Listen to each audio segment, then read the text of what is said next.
Hello and welcome to California Collegiate League action here in beautiful Pasadena, California. Your Arroyo Seco Saints getting ready to take on the Ventura County Bucks. On tap for the Bucks, they're going to face J.D. Russomano. He's toeing the slab there for the Saints. They're 4-8, but they're coming off a 6-4 victory last night against the MLB Academy Barons. And the Ventura County Bucks, well, they're 13-3 and red hot. Let's take a look at who Russomano is going to have to deal with here for the visiting Bucks. Kai Gomez is leading off and playing left field. Kyle Soberano, he's hitting second at second. Behind him, hitting third is Frank Garriola at third. Dalton Duarte, the DH, he's going to hit cleanup. Jake Selko over there at first base hitting fifth, followed by Caleb Farmer at shortstop. Cole Klez in center field, followed by Lucas Thrun in right. And then Anthony Parisi behind the dish. Looking around the diamond here for your Saints, you got Mitch Kerner behind the plate. Over there at first base is the Notre Dame prospect Bryce Gray. Over at second is Cameron Briggs. At third is Colin Shepard. Over there at shortstop and leading off today for your Saints is Drew Cowley. Taking a look at your outfield, it's Dalton Ney in left, Jacob Jenkins in center, and Roy Verdejo in right. Alex Scar alongside Steven Baltieri as we get ready to take on some midweek action here in the CCL. As I mentioned, the Saints, they won their last game against the MLB Academy Barons by a score of 6-4, but currently they're 4-8 in CCL action. They'd like to pick up a win here. Steven, fantastic afternoon here for some baseball. Excited to call something with you. It's going to be an awesome game. You know, last time the Saints played these guys, they actually won a game, and it was a much-needed win for the Saints after dropping 6 straight. So looking for the Saints to go ahead and keep this 2-game win streak going right here tonight. Yeah, the season's a little short. It's only about 6 weeks long, so those long losing streaks can kind of put you in a bind early. This would be a great game for them to kind of boost the confidence. Ventura County Bucks, they're not a CCL team. They play in the LA Metro League. It's not really a rival you're going to see too often, but a win is a win. Yes, it's good to mention, too, that this is not a CCL game, so this is not going towards the CCL standings and kind of the current playoff picture for the Saints. So either way, it's still a momentum booster for them if they want to get this win tonight. So here is Kai Gomez to lead things off for Ventura County. J.D. Russomano's first pitch is a fastball in there for strike one. Talking about Russomano, 6'2", 185 pounds. Attends Corbin College in Oregon. Right-hander from Tarzana, California, just a little bit away from here at the Rose Bowl. Pitch pounded over to second base, collected nicely, and flipped over to first to Gray. And quickly one gone here in the top of the first. Yeah, and if you're Russomano, that's the start you want to do right there. 2 pitches, 1 out, so quick work. I mean, a lot of these Saints pitchers so far in this season, I've kind of called a lot of games and looked at these games so far, and these Saints pitchers fall behind in counts, and that's kind of a recipe for disaster for the Saints.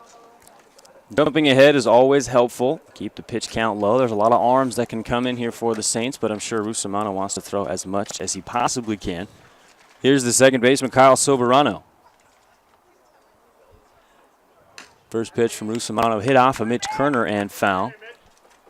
Already making his money back there. 3 pitches into the ball game, and he's wearing one. Yeah, Kerner is one of those guys on this team that's kind of earned his way into the starting lineup. Didn't really start off as one of the prize prospects for the Saints team. You know, Bryce Gray was the catcher from Notre Dame playing first base tonight, but Kerner is one of those guys that the bat's kind of been hot, so you want to keep him in that lineup.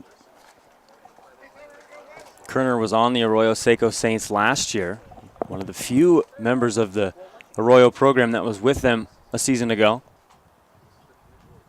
0-1 here to the Ventura County second baseman. Off-speed pitch flipped into left field towards the line and will be foul. So 0-2.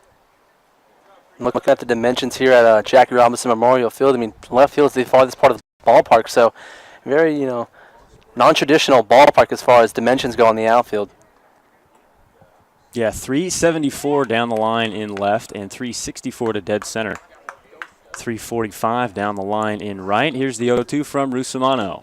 Swung on and missed. Strike 3. So 2 quick outs here for J.D. Punches out Soberano swinging. Nobody on and 2 out here for Frank Garriola.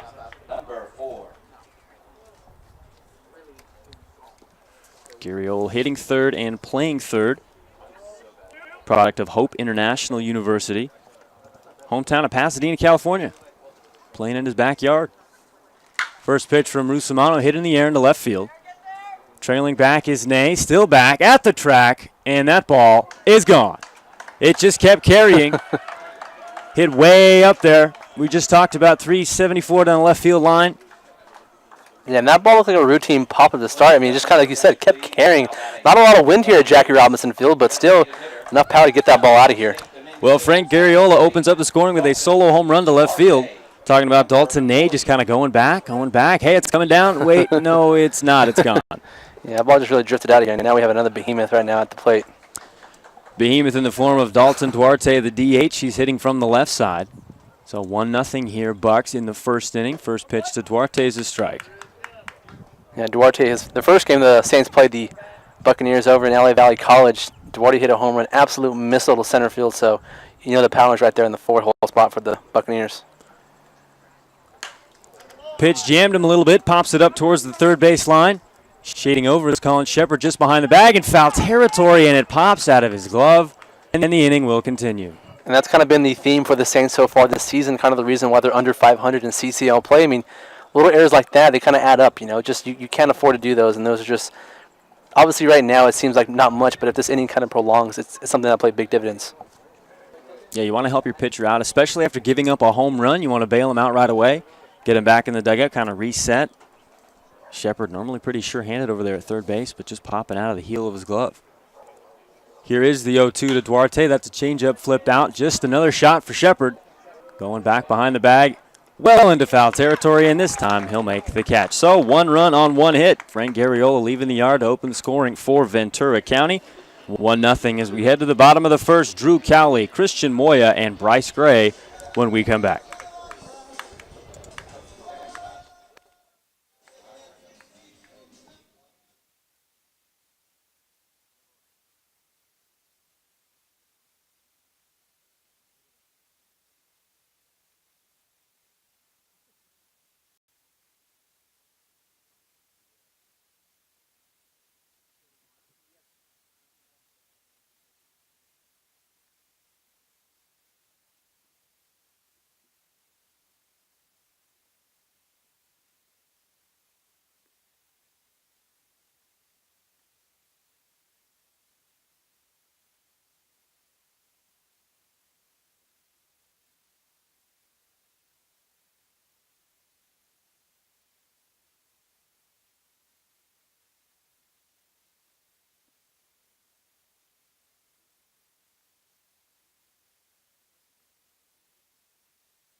Your attention, please. Leading off for your Arroyo Seco Saints, shortstop from Cal Poly Pomona, number 21. Welcome back to Brookside Park. Bottom of the first inning, Ventura County just jumping out to a 1-0 lead, courtesy of that solo home run from Frank Garriola.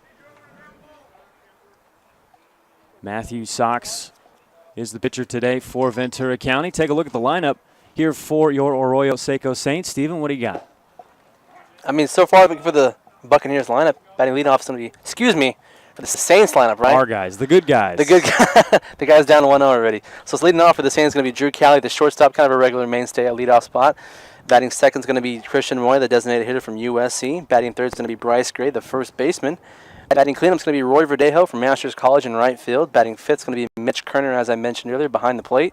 Batting sixth, Jacob Jenkins from Mid-American Nazarene, playing in center field. And batting seventh is going to be Cameron Briggs at second base. Batting eighth is going to be Colin Shepard at third base. And batting ninth is going to be Dalton Ney in left field. So the leadoff man, Drew Cowley's down 0-2 after a couple of foul balls.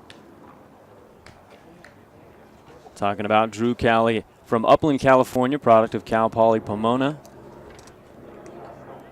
His teammate Brendan McKenzie is also on this Saints roster from Cal Poly Pomona, so a couple of Broncos. Fly ball to center field. Shading his eyes from the sun and making the catch out there is Cole Klez. So one away here in the bottom half of the first inning as Cowley flies out to center field. And now is Christian Moya working out of the DH spot in the 2-hole here today, hitting .216 on the season. Moya, one of those local guys as well from Diamond Bar, California, played for the San Gabriel Valley Arsenal. which is a very respected high school program as far as travel ball goes in California and across the country as well. Pitch from Sox in there for a strike, 0-1. Yeah, the Arsenal continues to produce some really good ball players. A lot of good opportunities over there. If you can make that Arsenal ball club in San Gabriel, it's a big deal. Fly ball, right field, going over towards the line is Lucas Thrum, and he'll make the catch. So 2 are away now here in the bottom of the first inning. Matthew Sox not having to work too hard, only thrown 4 pitches. Number 5, Bryce Gray. And now is the first baseman, Bryce Gray. Talking about him, one of the more hyped prospects here on this Arroyo Seco Baseball Club. From Flossmoor, Illinois, a rising junior at Notre Dame University. Matt Sox from the windup. He'll pound a fastball in there. Jumping ahead of Gray, 1 strike and nothing. And I was talking to the head coach, Sean Bueller, earlier in the season about Gray, and they really had high hopes for this guy behind the plate. But some of these, games I've watched, a lot of pass balls and stuff like that have kind of got him out of that behind the plate and put Mitch Kerner behind there today. Gray lifts one deep to left field down towards the foul pole. Kai Gomez gives a good run but can't quite get there. It'll drop into foul territory. So no balls and 2 strikes here against Bryce Gray. But you see the power. I mean, obviously, you hit that ball in deep left field, the farthest part of the ballpark. So you see the power, and I think that's a need for the Saints in their lineup. That's why they're trying to find a spot for him other than catcher. A lot of prospects in baseball start out as catchers, and then kind of as the game progresses, things move a little too quick. But hey, if you got a bat, you're going to play. It's generally how the baseball adage works. If you can swing the stick, they're going to find a spot for you. One of the most notorious ones, I guess, from the movie Moneyball, Scott Hatteberg, who was a catcher and then got to first base and made a good career for himself in Oakland and his Cincinnati Reds as well. No balls and 2 strikes to Bryce Gray. Hits this one behind the plate, and it'll roll foul. Yeah, Hatteberg, learn how to take a walk. One of the biggest pieces of that Moneyball movie. Get on base. Brad Pitt over here, Not giving the this baseball sexiest philosophy. way. Not the sexiest way to win ball games, but they did win, what, 21 in a row? 21 in a row, which was a record at that point, but I believe the Indians broke that 2 years ago. They did, on their way to a World Series. Yep. 0-2 to Bryce Gray. That's a curveball just off the heel of the glove of Parisi. Just a bit inside was that pitch, so the count's 1-2. Roy Verdejo waiting on deck if we can get there.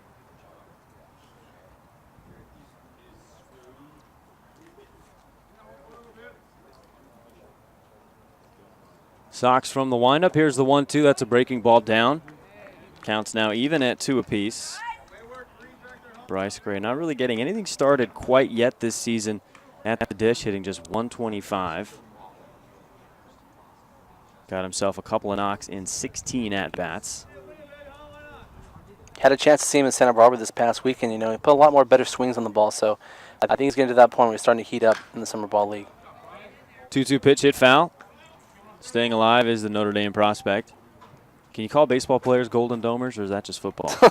I think that's football. I believe that's just football. But football.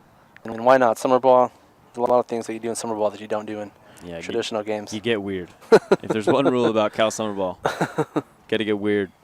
Here's the 2-2 to Bryce Gray. Big breaking ball. Matt Sox thought he had him. Good curveball on the inside half. Gray takes it. Runs the count full to 3-2. Curveball just didn't quite clip the inside part of the plate. Good pitch there for Matt Sox. Guarantee you Bryce wasn't thinking curveball on 2-2. There's a 3-2 fastball hit into the gap into right center field. Moving over is Thrum. Running catch, sliding catch, and out number 3. Great grab there from Lucas Thrum in the right center gap, and the inning is over. So no runs, no hits. Outfield getting a lot of work, and we'll head to the top of inning number 2. Jake Selko, Caleb Farmer, and Cole Kless when we come back.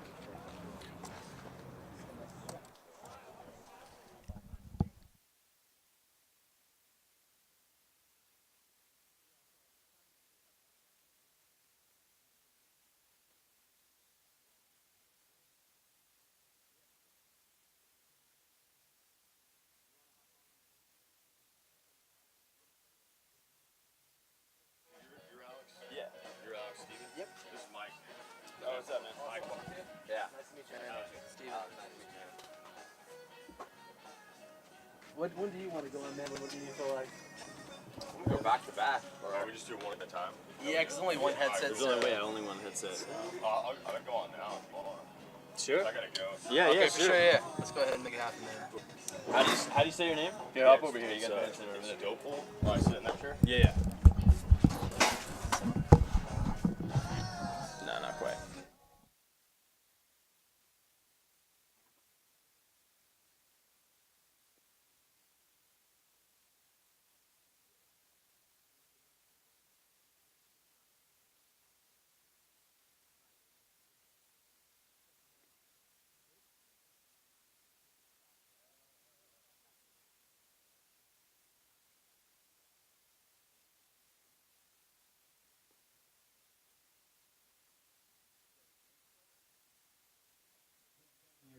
Please, leading off for the Buccaneers, first baseman from Glendale College, number 24, Jake Selko.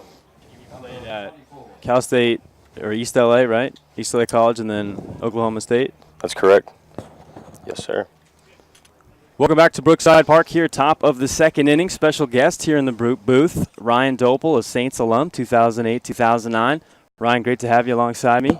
Awesome. Thank you, Alex. Thanks for having me. Now, we were talking a little bit before the broadcast how much this program has kind of developed from your time to now. One thing you're really impressed by was how many kids from around the country were playing ball. How does that compare to how you were playing back in the day? Yeah, I mean, definitely that. And also how many people you guys have working out here Yeah, right? is pretty awesome. Have this whole setup. We definitely didn't have the live cam. I was actually telling Palfa before I came on, I think we just had, I think it was like Milam and a boombox with the same playlist. It was like every game all summer. So it's definitely awesome to see how this program's evolved and seeing all this talent, across the country coming into Pasadena to play is it's pretty awesome. So definitely. J.D. Rusomano getting Jake Selko to strike out. Caleb Farmer, the shortstop, will dig in. One out here in the top of the second. Now, you played at East LA College. You also went to Oklahoma State. How did Arroyo Seco help prepare you for that next level?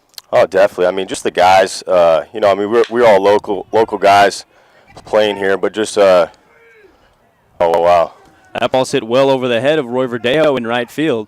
Standing up at second base with the double is Caleb Farmer. A couple of well-hit balls here against J.D. Rusomano. Yeah, but I think just playing here with the Saints, I think a lot of the guys, we were just grinders, and I think that's something. We played hard, and I think that's something I took really, all across my whole career, into my coaching career as well. So it's, definitely. Arroyo Seco celebrating its 15th year of existence here in 2018. A lot of good ball players have come through here. Cole Klez, the center fielder, will check in with a runner at second base and only one away. Rusomano here from the stretch, checking his runner. First pitch at the knees, 0-1. Now, Aaron Milam is one of, when you talk about grinders, to make this into the program that it is, you really do kind of have to grind. You got to show up every day. I was talking to him early in the season, and he said, man, I'm glad that we have it in good hands. I can go hang out with my kids. I can go hang out. I don't have to be here every single day. Absolutely. I can only imagine how much passion and time he's put into this program, and him being a also LaSalle alum, along with Tommy and Nick Gorman when they were here. It meant a lot to come play for them. Right. Getting done from high school. So. Right, because you were Absolutely. a LaSalle alum as well. Yep, that's right, Alex. Yep. So just a second ago, we had a pass ball. Looks like Mitch Kerner got a little crossed up. Fastball hit him right in the face mask, skipping back to the backstop. Advancing to third is Farmer. Counts 1-1 on the center fielder, Klez. So what are you doing now, man? I mean, now that you're essentially out of ball, you coming back, hanging out. What's life like? Yeah, so life is good. Just actually sealed the deal. Just got married. Congrats. Appreciate it. So I finished out playing out at University of South Carolina at Beaufort, where I met my wife now, former softball player out there, and so hung around there, coached for a couple years. Oh, nice foul ball. Foul ball ripped down the third base line from Cole Klez. I thought I saw some chalk, but the home plate umpire comes out waving his hands. Foul ball. But coached down there for a couple years. Ended up moving up to D.C. I've been working for the Department of Defense now for the last little over 3 years now. So, it's great. Life's good. Definitely out here in Pasadena, definitely missing this weather. It's just unbelievable. So that's kind of the end goal, is try to get back out west. So California always drags you back in. Oh, man. No matter what you do. 1 ball, 2 strikes here to Cole Klez. Talking to Ryan Dopel, a former Saints alum, 2008 and 2009. As the pitch from Rusamon is a fastball high and tight. You're an infielder, an outfielder. You ever hit any bombs out here in this big old field? Oh, man. Actually, I never hit a bomb here when I played for the Saints. Actually, after I got done playing for the Saints, I was actually kind of upset just because hitting this big park. I always wanted to hit a bomb here, and it's actually my first bomb of my sophomore year at East LA. We also the Pasadena City College also plays here at Brookside. Right. And I was batting third. It was runner first and second. First pitch was able to go deep in that right center gap. I don't think they had that screen up then. I think it went right off that white railing and bounced back into the field. But that was an unbelievable feeling to finally hit a ball out of here. Swinging strikeout of Cole Klez. Mitch Kerner collecting the ball on the drop third, flipping over to Bryce Gray at first base. Lucas Troon checking in. He's the right fielder, getting his first looks here in the top of the second inning. Runner at third base is Caleb Farmer. 2 gone here in the second. Now, where does that 3-run homer rank in terms of your favorite baseball memories? Oh, man. Oh, that's great. Home runs are up there, but definitely as far as playing, a good memory with the Saints here was we used to be in the Babe Ruth League and winning the state championship. That team probably goes down as probably in all of my playing, probably my greatest championship as far as playing baseball. So that definitely means a lot. Lucas Throom flies out to Jacob Jenkins in center field. Ryan Dopel, thanks so much for joining us, man. It's been a blast. Thanks for coming back, spreading some wisdom. Coming back, I'm glad that you get to see Arroyo Seco in good hands. Absolutely. Appreciate it, Alex. No problem, man. man. So much. Thank you. We're going to head to the bottom of the second inning. Roy Verdejo, Mitch Kerner, and Jacob Jenkins when we come back.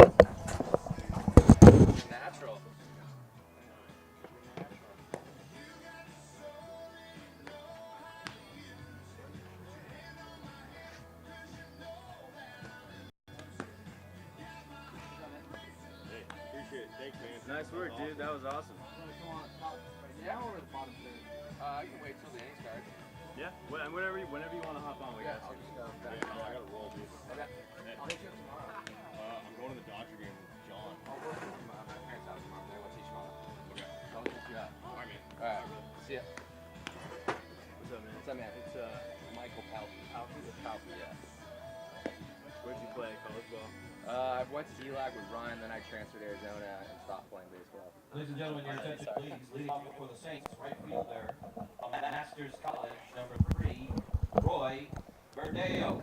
Number 3. Bottom of the second inning back here in Pasadena. Roy Verdejo, Mitch Kerner, and Jake Jenkins for your Saints. We just had Ryan Dopel a minute ago, and now we got Michael Palpy. How's it going, man? Not bad, not bad. Keeping the alumni train rolling. Yeah, it's good to be back. Another beautiful day here in Pasadena. Now Palpy and Dopel were teammates back at East LA College in 2008, 2009, then a product of some Arroyo Seco baseball in the summertime. Then you went on to play at Arizona. Yeah, didn't end up playing at Arizona. Went out for the team, but ended up focusing on more schoolwork at the time. So it was nice to come back though and still play and keep up the old dreams. But nothing but good things happen here with the Saints. Yeah, I was asking Ryan about how this compares to the time that he had. It's been about 10 years now. We got in the 15th season of Arroyo Seco. How does this new version of Arroyo compare to when you were here? I mean, it's amazing. When we were here, it was, a lot more of the local kids, local high school kids. Some very few guys that were, actually playing college ball quite yet. So it's great to see that they've expanded, and it's no longer just everyone around here. They've got kids coming from out of state. All these top D1 universities. It's incredible. They've done a heck of a job to create this program. Roy Verdejo is behind in the count 1-2. Yeah, you talk about some out-of-state programs, Michigan, New Mexico State, Columbia, Notre Dame. A lot of good D1 baseball that's coming out to play here in Pasadena. Verdejo lifts that one out to right field, and Throom will make the catch. So one gone here in the second. Yeah, and it doesn't surprise me that the competition back when we played it seems that it's only gotten better, and they've put themselves into even more challenging leagues and teams that they're facing these days. So, you got to have the best to play with the best, and they've definitely made that happen. Yeah, moving into the California Collegiate League, I think really helped legitimize this program. Something they've wanted to do from pretty much the jump. They had high school kids, and they slowly started moving into bringing college dudes in, and now they're in essentially the best college summer program in California. So a big bit of progression there for Arroyo Seco. Yeah, absolutely. Got to give Milam a pat on the back for sticking to it, not giving up on the dream, and like I said, he's done a heck of a job, and it's great to see these guys be so successful. Kerner watches a curveball in there, so nothing into the count to the catcher, Mitch Kerner. One away and nobody on. Matt Sox kind of mowing through this lineup here for Arroyo Seco. Now, how did you and Ryan meet? What was the story behind that? So Ryan and I actually have known each other since we were, back in T-ball. We played. Oh, wow. Played at Santa Anita Little League over here in Arcadia for the Marlins, and then always competed against each other in Little League. But then went to high school together. LaSalle as well. Graduated 2008, and then that first year at ELAC, and then we went our separate ways. But we stayed real good friends. Right. Throughout. So it's been great to experience it from the very beginning to the end to see where both of our careers went, and obviously Ryan's successful career continued and over on to Oklahoma State and then South Carolina. So it's been awesome, fun ride. So Kerner a moment ago lifted a single into right center field. We were talking about Ryan and kind of the path. Flipped into center field. Jake Jenkins with a base hit. So back-to-back knocks here for Arroyo Seco, putting their first base runners of the ballgame aboard. Not hit tremendously hard there from Jenkins, but it found a hole. 2 on and 1 out here for Cameron Briggs, the second baseman. So what's life for you after baseball? After baseball, after Arizona moved back here, and I've been working in real estate for the last 5 years, doing commercial based out of downtown, so still local to the area. Nice. But switched the playing field, and you'll find me more over on Brookside Golf Course than you will at Diamond. So it's nice. I'm staying local, but it's good to be back, and hopefully maybe do some real estate stuff with some of these Saints guys down the road. Yeah, you never know. Nice to have the networking going on. Absolutely. Yeah, once your baseball career's over, it's only natural you're picking up golf. Oh, yeah. Golf's the next sport. That's going to take you the next 30, 40 years. Exactly. This is the one sport where it doesn't matter how old you are. You can play, Hit hard from Cameron Briggs out behind the right fielder Throom. Coming in to score is Mitch Kerner, so we've got a tie ball game on our hands. RBI double there from Cameron Briggs. Kerner scores. And Jacob Jenkins to third base, so 3 straight knocks here for Arroyo Seco to help tie this ball game in the bottom of the second inning. 2 runners in scoring position for the third baseman, Colin Shepard. Talking to Ryan, he said he was an outfielder, infielder. I jokingly, half-jokingly asked him if he's ever hit a bomb here. He said finally got one out there. Yeah, the right center field. I wish I could say the same. I had a lot of warning track power, but never got that downwind breeze for it to carry. But I had my fair share of home runs. I'm not a big guy, but I had some secret power, and they'd come at me, and sometimes they'd regret it. Yeah. Exactly. No, but now it's all about how far you can hit the driver. Oh yeah, that right there, we've got. I can hit that a ways. Kind of translate that baseball swing into it a little bit. All about the hip turn. Oh yeah. Full rotation. 2 balls, no strikes here to Colin Shepard. Runners at second and third and 1 away. Tie ball game here in the second inning. Talking to the Saints alum Michael Palfy.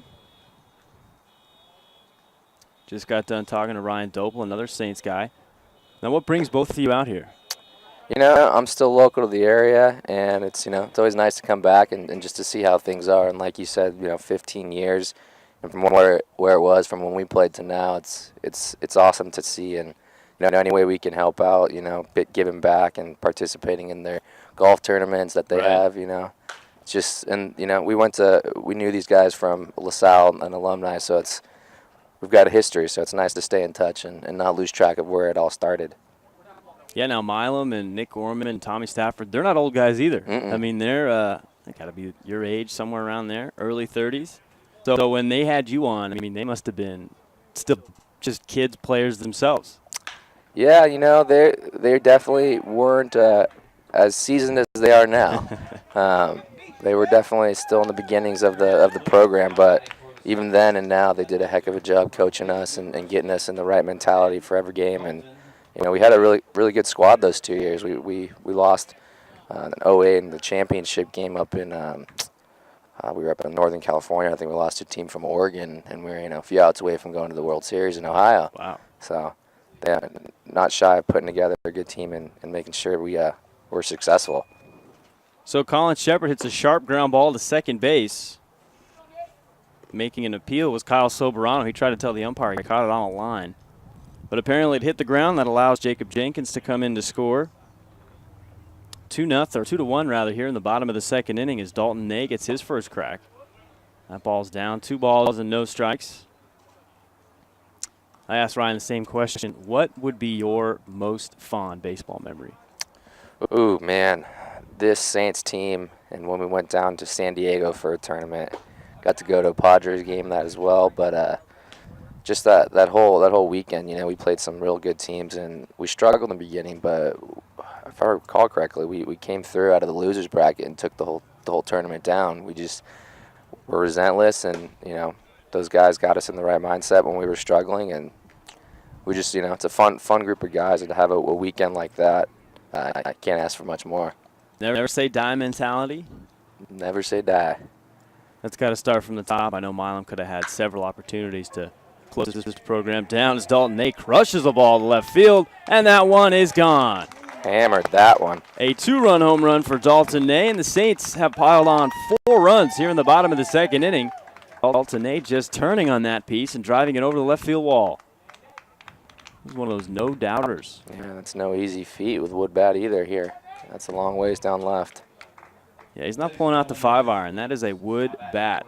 It's not going to go as far. So 4-1 the score. Really flipping the script.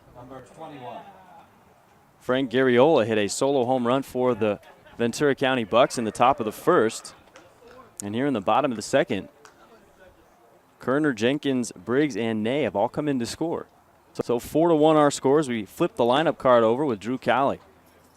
Flied out to center field back in the third inning.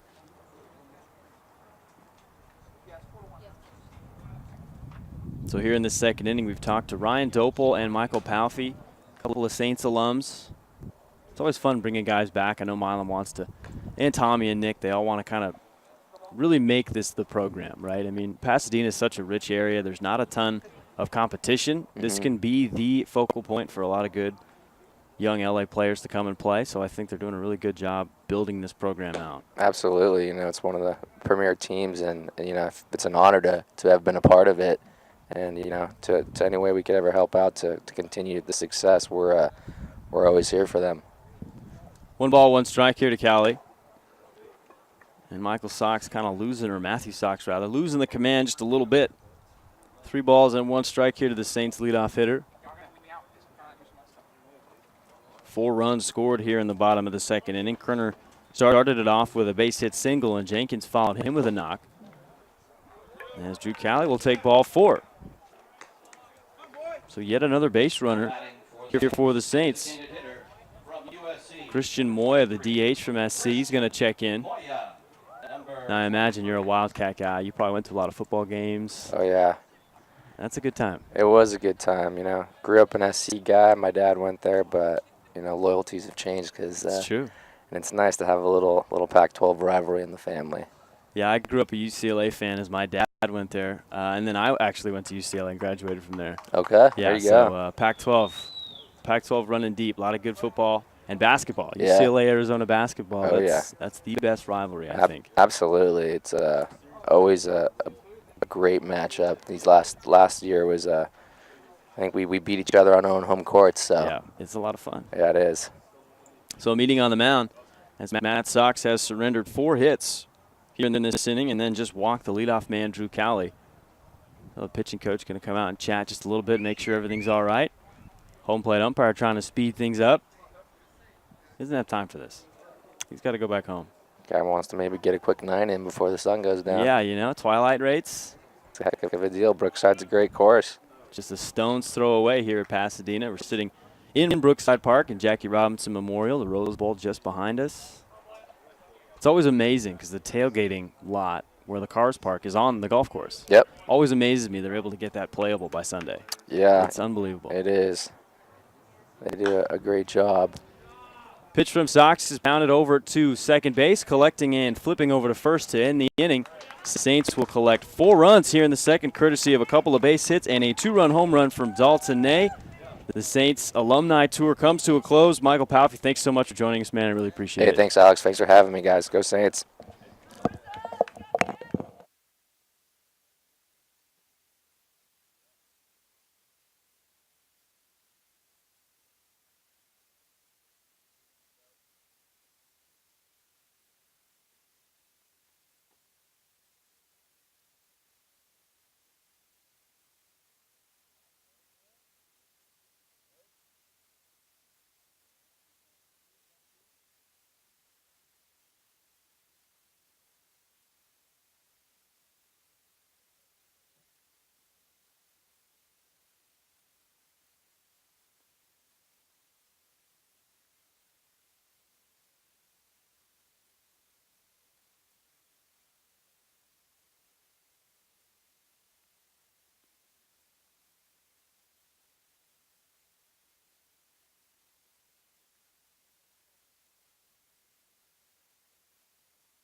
Go ahead, do it. You're good.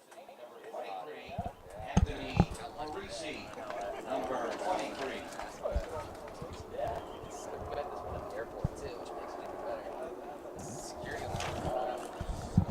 Here we go, top of 3. Anthony Parisi, the catcher, he's hitting at the bottom of the lineup facing J.D. Russomano. Russomano surrendered that solo home run back in the first inning. Frank Garriola got the better of him. He tries to float a breaking ball in there, a little bit too far into Anthony Parisi. So 1 ball and no strikes here to the Ventura County catcher.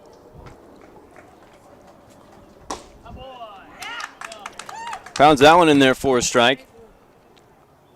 Joined here again with Steven Baltiera. Steven, it was a ton of fun having those couple of Saints guys jump in. I know they took your headset away from you.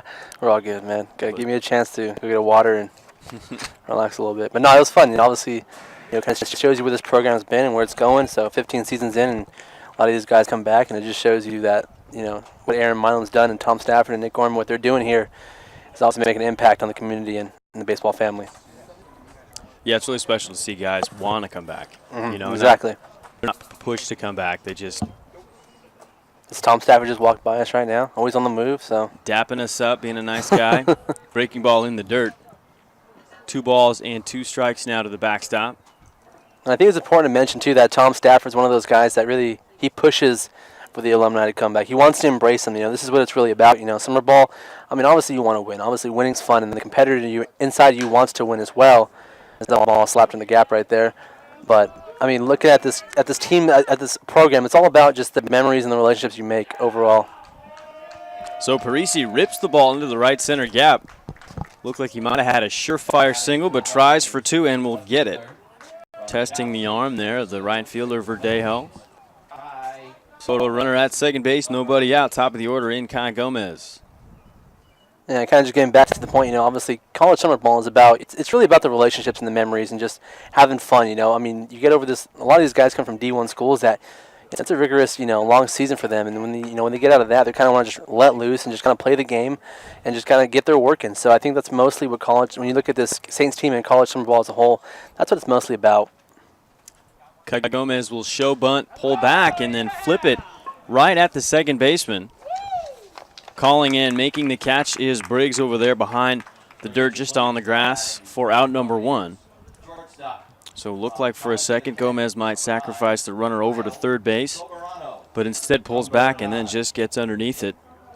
Floats that one out too. Looking at hindsight, probably should have laid the bunt down because that was just a terrible at bat. Just, not moving the runner over. Just not one of those productive ABs. Kyle Soberano, the second baseman, checking in. He struck out back in the first inning. One of 3 strikeouts on the ledger here for Russomano. Bending into the stretch is JD. That fastball will miss off the edge. So 1 ball and no strikes. Longest outing of the season for Russomano. Went 3 2/3 innings a couple of weeks ago.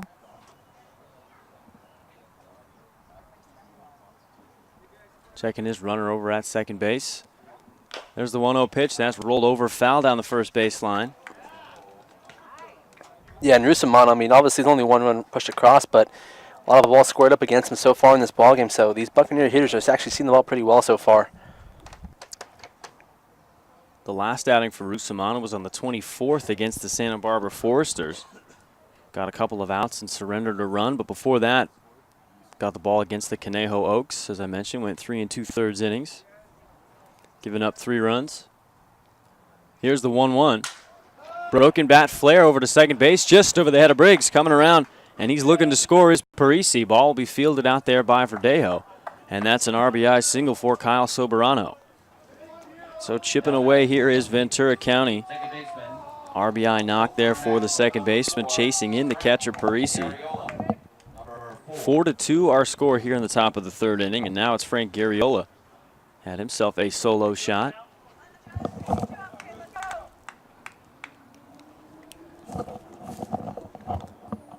Yeah, if you're Soberano right now, just really a ground ball gets you out of the inning. So settle down, keep the ball in the zone, obviously, especially to the number 3 hitter in Garriola, who had a home run. So keep the ball down, get a ground ball, and limit the damage here.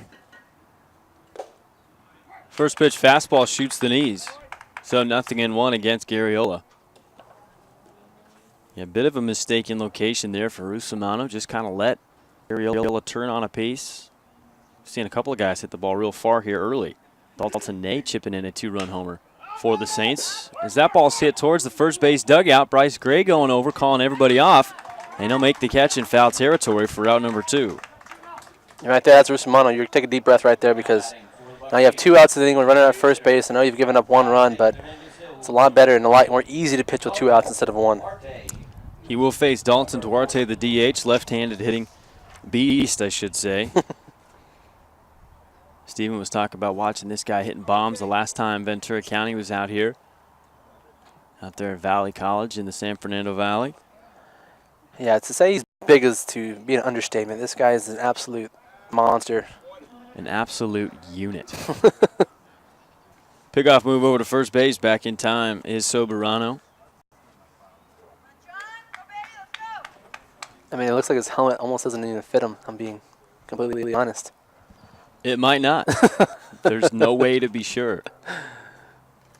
Pitch to Duarte's hit into right field. Verdejo's got a read on it right at him, and he makes the catch. Ball was scorched, but right at the right fielder, Verdejo, and that will end the top of the 3rd inning. Ventura County picks up a run on a hit. Soberano knocking in Parisi to score, and it's 4-2 as we head to the bottom of the 3rd inning.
gentlemen, your attention, please.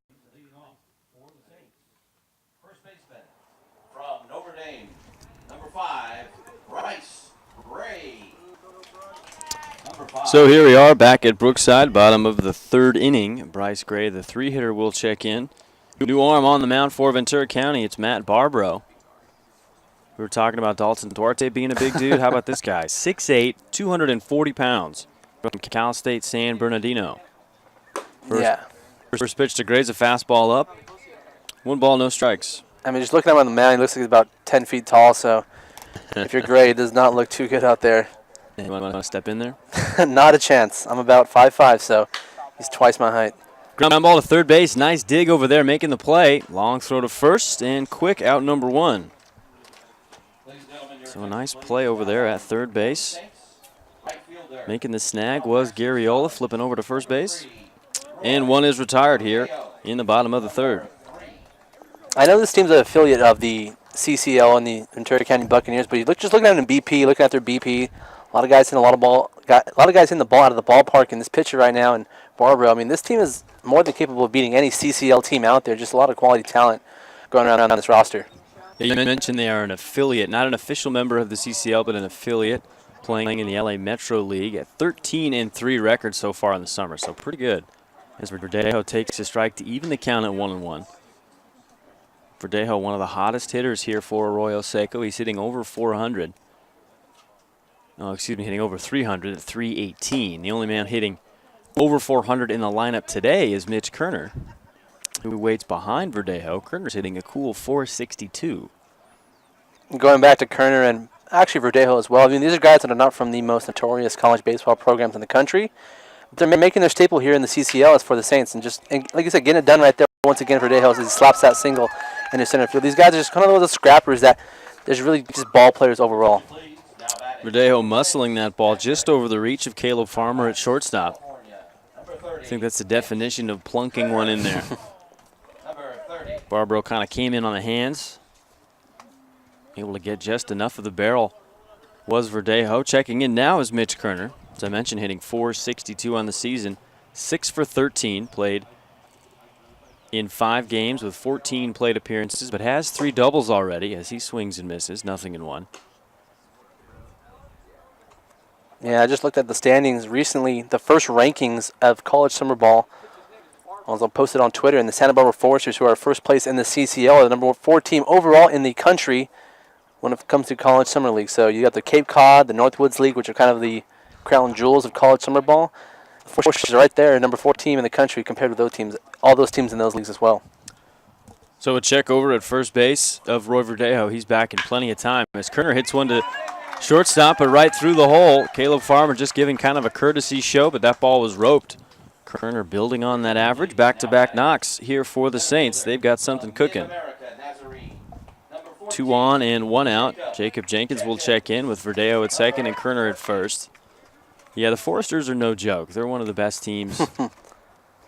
Arroyo Seco's got to play them every year now that they're in the CCL. They get to go up to Santa Barbara, which is a nice, fun little road trip, but waiting for you is the Foresters, as you mentioned, one of the best summer programs in the entire country. Jacob Jenkins will show bunt and pull back as that one misses outside. We were watching Barbara warm up. We were impressed kind of by the easy gas. Velocity just kind of hopping out of his right hand, but I think command has drifted just a little bit here in this inning. Yeah, you look at him right now, Barbara's been leaving the ball up in the zone, and it doesn't really matter how hard you throw. I mean, you're going to get the top of the top quality here in college summer leagues, and leave the ball up in the zone, you're going to get hurt no matter how hard you throw. Jenkins shows bunt and flips one right back to us. So that count is now even at 1-1. And just looking at these last 3 batters, so you have Roy Verdejo at second base, you have Mitch Kerner at first, and Jacob Jenkins right now at the plate. I mean, these are 3 guys that are not from the most notorious schools. Mid-American Nazarene, Jenkins goes to. Roy Verdejo goes to the Masters College, and Mitch Kerner is undecided. So these are guys that are not from powerhouses, as you might want to call it in college baseball, but they're getting things done for the Saints so far, and have kind of been the players that have rallied this team up in the middle part of the season. Breaking ball in there. 1 ball, 2 strikes here to Jacob Jenkins. Talked about him going to Mid-American Nazarene from Hendersonville, Tennessee. Talking to those couple of Saints alums and Palfy. Both those guys were just enamored by how many out-of-state guys they've got. It's impressive to be able to not only find that talent, but to then convince them to come out. Hey, come spend your summer in California, live away from home, and play baseball. I mean, that. Now that I say it out loud, that sounds like the easiest sales pitch in the world. But yeah, still, no, it is. You want to come and play for a legit program, and Arroyo has really done a good job of turning themselves into one. yeah, 100%. I mean, it's amazing to see how far this program's come in 15 years. I've only been here one season, but just looking at all the alum, it's amazing. Hanging breaking ball hit out to right field. Throom going over. Long run, and he will make the catch out there in right center field. So Throom, we've seen him make a couple of really, really nice plays out there in right. Had to cover a lot of ground to go get that one and robbing Jacob Jenkins of a hit. Yeah, Throom out there just making play after play for these Buccaneer pitchers. So, I mean, they really should be shaking their hats to him right now. I mean, last game against the Buccaneers, I believe it was Brendan McKenzie for the Saints. He had a ball, absolutely destroyed a ball to center field. And the center fielder, I do not remember his name, but he's not in the starting lineup right now for the Buccaneers. He actually took down the banner in center field. You see right underneath the scoreboard. And he crashed into the wall and made one of the best plays, I think, of the summer so far. Good defense on display here for the Ventura County Bucks as Cameron Briggs checking in here. He'll take a ball down. 1 ball, no strikes. So runners at first and second, 2 outs. Verdejo at second and Kerner at first. Briggs reached and scored back in the second inning. Coming in to score on that Dalton Ney home run as he shows bunt and hits one down the third baseline. Got to make a quick play as Garriola, ball in the dirt, gets away from the first baseman, and that's going to go out of play. So in to score is Verdejo, and stopping at third is Mitch Kerner. So reaching on the throwing error is Cameron Briggs. Garriola made a nice bare hand grab, but then couldn't quite get it there on a line. That was a great play right there by Garriola. Like you said, though, it's one of those 50-50 plays. You just kind of have to hope for the best and unable to scoop it at first base, but still a great play by Garriola, but Saints still get a positive out of it. Trying to make the pick over there was Jake Selko. Just couldn't quite get it. It was a long hop. Tough to pick. Had to try to get way out there. Now the decision is, do you give Cameron Briggs a base hit or a reach down error? I'm going to go ahead and say a base hit on that one. It was a great place button. Great play by Garriola. You can't really knock him for that, or Selko for the ball in the dirt. So runners at the corners now with 2 away. Colin Shepard checking in. Playing third base this afternoon. He grounded out to second base back in the second. Barbaro kind of battling here. He's allowed 3 base hits here so far in the inning. Collected a loud out from Throon, making sure he collected that baseball in right center. So a lot of well-hit balls here early. Yeah, the ball is really traveling here really in this ball game, but there's really no wind. If you look at the the flag pole, you don't really see the flags blowing too much, so it's interesting to see the ball really flying out of here. 2 balls in, no strikes here to Colin Shepard as he hits that one just over the head of the shortstop Turner. Scoring is Kerner, going to third and staying there. The throw goes to second base, and he'll be safe. Yeah, and you're really seeing an explosion right now from the Saints offense. Heads-up play by Shepard to take second on that base hit into left center. But overall, the Saints offense has shown some potential in this ball game. They showed it the last time they played the Buccaneers as well. But you're just really seeing a whole new identity so far in this ball game from the Saints offense. So a base hit from Colin Shepard just over Caleb Farmer's head at shortstop. Dalton Ney, the left fielder, he hit that 2-run home run back in the second inning. Let's check in with a pair on and 2 away. So not an easy frame here for Warbro as Ney hits that one into right field. Throon's got a read on it, calling everybody off in dead right field, and he'll make the catch to end the inning. So the Saints, they pick up 2 more and a couple of base knocks. 2 runs on 4 hits, and they hold a 6-2 lead as we head to the top of inning number 4. Alex Carr alongside Stephen Baltiera. We'll be right back.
AAA right now. Top of the fourth inning here in Pasadena. Saints up 6-2. J.D. Russomano out for his fourth inning of work. He'll face the middle of this order for Ventura County. Jake Selko, Caleb Farmer, and Cole Klez due up.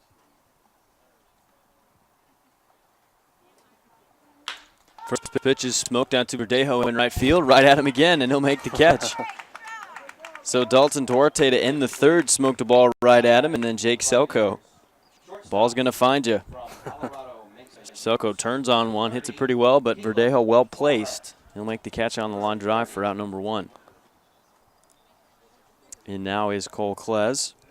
Struck out swinging back in the second inning. Funny enough about Cole Klez, the last game here I broadcasted play-by-play, and we were trying to find out the actual pronunciation of his name. Did not know it, and we actually had his uncle come down here to the booth and tell us that his father was listening to the game on broadcast and gave us the actual pronunciation of his last name, Cole Klez, which you were right, so props to you for getting that right. But I had tried like about 5 different pronunciations, didn't get it right, and thanks to his father listening to us, able to square that out. Ball in the dirt, followed by a ball below the knees. So 2-0 to Cole Klez. You look at it and you can't let it scare you. That traffic jam of consonants there at the end, you just pick one and sound that one. That's all you can do. Just keep it simple. Don't try to overcomplicate things. 2 balls, no strikes. That one's high and tight, running the count to 3-0. So Russomano, he's yet to walk a hitter here in this outing. 3 complete, now into his fourth inning of work. Klez from UC Santa Barbara, hometown of Valencia, California, as Russomano finds the zone, 3-1.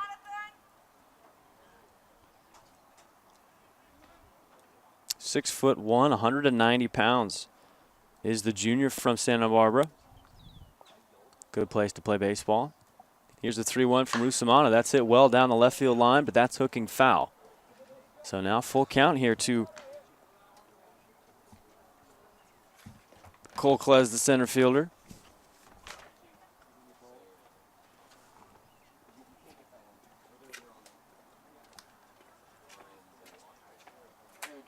Okay, I'll drink it.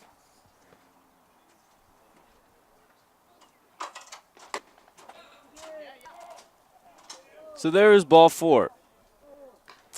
And down the first baseline is Caleb Farmer. We jumped ahead. Cole Klez is now in.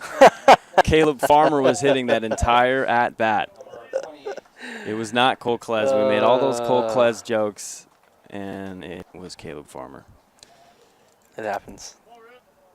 So Cole Klez, check it in. It's like getting played out now. Let's make all the jokes.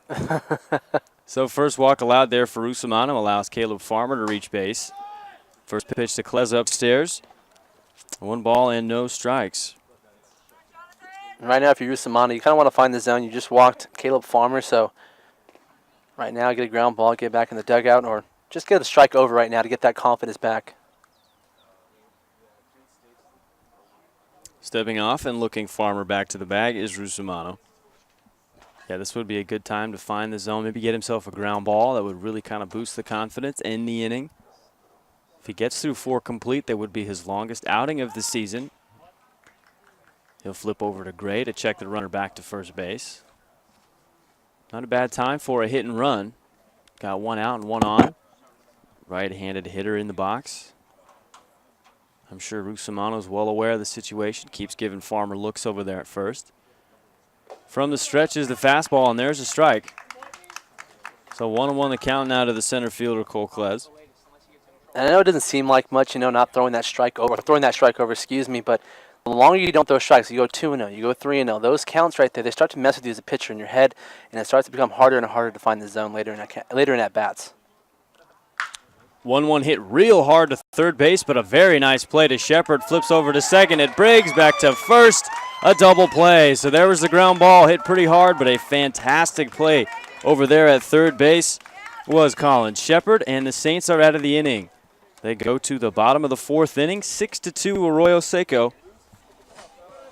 Alex Carr alongside Stephen Baltiera. We'll be right back.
Drew Cowley, number 21.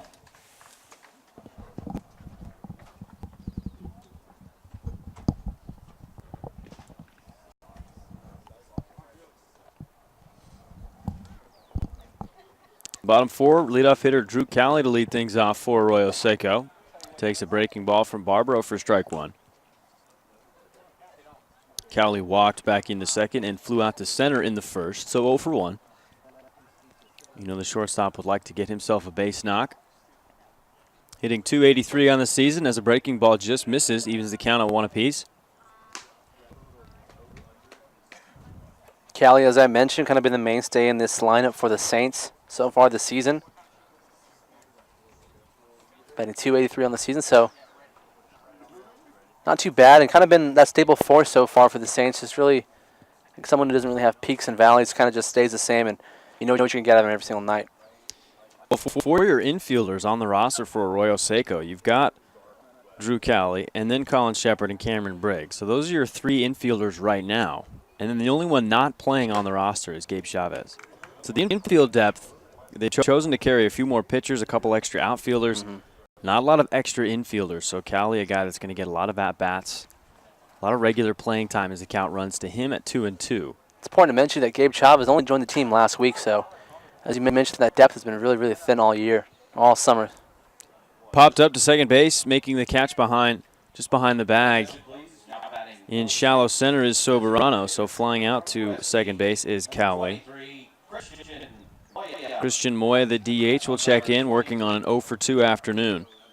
Flat out a couple of times. Yeah, you talk about Gabe Chavez. He actually was a part of the Arroyo Seco program last year as well. And if I had to pick a player that really kind of was emblematic of what Arroyo Seco is, it would be Chavez. I mean, that guy is a baller through and through. Yeah. Not the biggest guy out there, not going to hit the ball 500 feet, but he will give you 120% every single afternoon. I mean, it's fair to say he's the smallest guy out there, and then it's just... Yeah, let's be real. He's a very short dude. But like you said, he's just a ball, you know, just kind of, he has that Altuve aspect to him. Obviously, the height is kind of similarities, but just the way they play and go about their business, it's just you know, you can't do nothing but respect that. 2 balls and no strikes there to Christian Moya. Runs now to 3-0 as Barbaro misses. Moya hitting .216. Just 8 hits across 37 at-bats. But of those 8 hits, 3 of them have gone for extra bases, and he's one of just 3 hitters to hit a home run for Arroyo Seco. That ball misses downstairs, so ball 4. Moya will reach base, and the Saints have put a runner on in 3 straight innings, really making it tough on some of these Ventura County pitchers.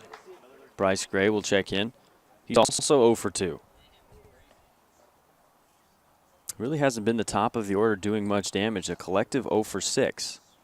It's been the middle and the bottom half of the order really doing a good job moving things around as Bryce Gray reverses that trend right away as he hits a base hit right into center field. So getting himself started with a base knock. Runners at first and second with 1 away here in the 4th. I think one thing you're seeing from the Saints is they're actually scoring runs when they get them on base. So far this season, a bad trend for them is leaving runners on base way too many times throughout the game. I mean, double-digit runners on base left in the first 6 games of the season, I believe. So now in this game, you're seeing them get runners on base and also score them, which is the biggest key. Baseball. They've had 10 base runners, and they've only left on 2. Got a couple of them on right now, and they've scored 6 runs. So like you mentioned, really cashing in when they get the opportunity. Here's the cleanup hitter, Roy Verdejo, taking a fastball for strike number 1. Bryce Gray over there at first base after the single, and Christian Moya at second after the walk. Ventura's going to get something started down there in the bullpen. As you look at Verdejo, I mean, the cleanup hitter for the Saints, kind of one of those guys that's shorter in stature as well, but has a lot of power. Already hit a home run so far this season, so I mean, it just kind of goes in the narrative that, you know, height doesn't really always play into how you are as a baseball player. It's kind of just how skill and just how much you really want to go out there and have the effort to win.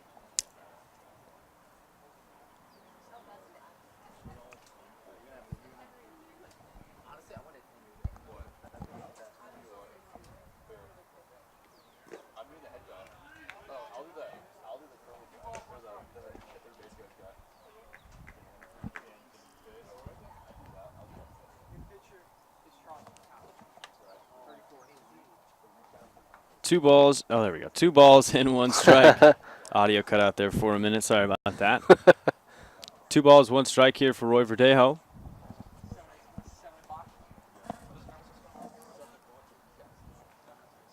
Runners at first and second. Here's pitch to Verdejo's flipped into shallow center field. Klez has got a read on it. Not deep enough to tag, and staying at second base, in fact, is Christian Moya. So 2 away here in the Saints half of the 4th inning. Steven, you talk about guys hitting home runs. Only 3 home runs this season. Moya, the guy at second base, he's got one. Verdejo, he just flew out. He's got another. And then Tristan Peterson, he's got one. And then joining that club this afternoon was Dalton Ney, hitting his first home run. Correct right there with that home run. Mitch Kerner in now with runners at first and second and 2 gone.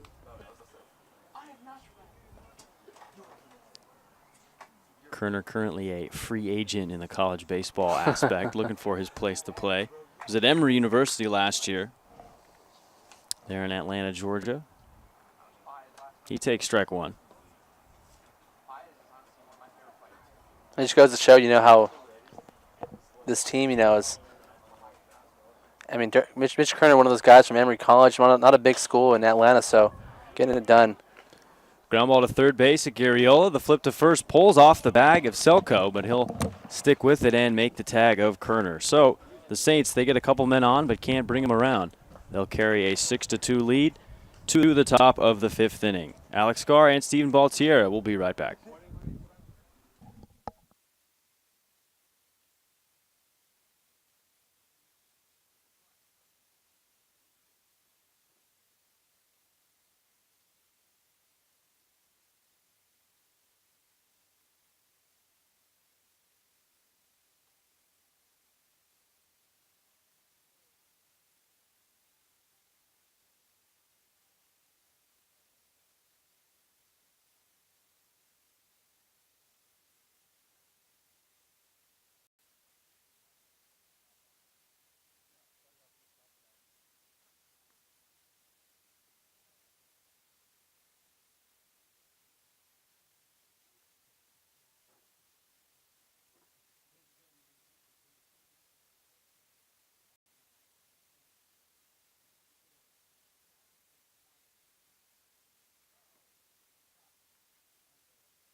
New arm here for the Saints in the form of Charles Peacock. J.D. Rusomano's afternoon is done.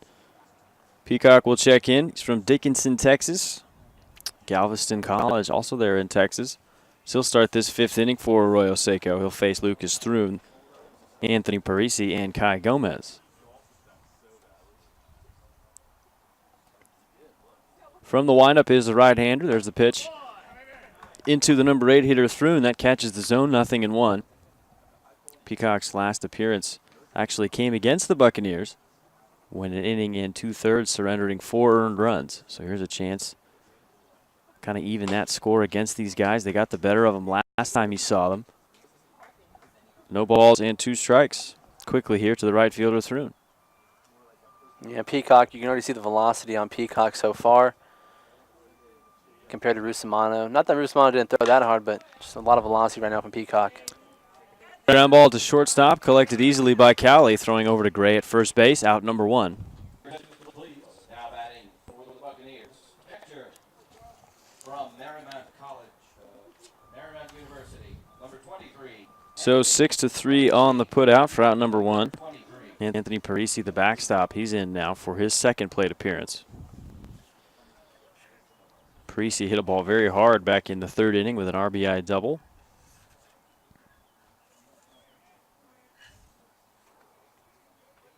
6-2 our score here in the top of the 5th. Pitch from Peacock is hit back to the screen. No balls and 1 strike. Here to the catcher, hitting 9 for Ventura County. Waiting on deck is Kai Gomez, the left fielder.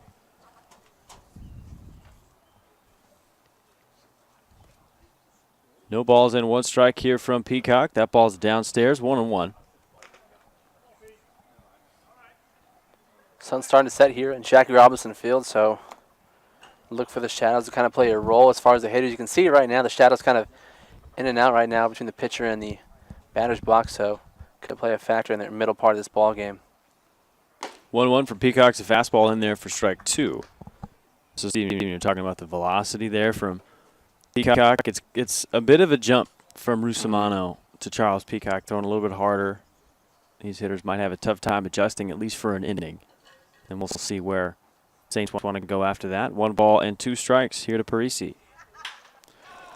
Staying back on that one, hitting it out to Verdejo. Base hit into shallow right field. Yeah, right there, like I said, I mean, I mentioned earlier in the ball game that it doesn't really matter how hard you throw, but if you leave the ball up in the zone, you're going to get hurt no matter what. And you see that's a good example right there from Charles Peacock. Left that ball kind of letter high and able to slap it into right field. Yeah, Parisi getting a pitch he could handle, working his day to 2 for 2 now. He's got a double and a single.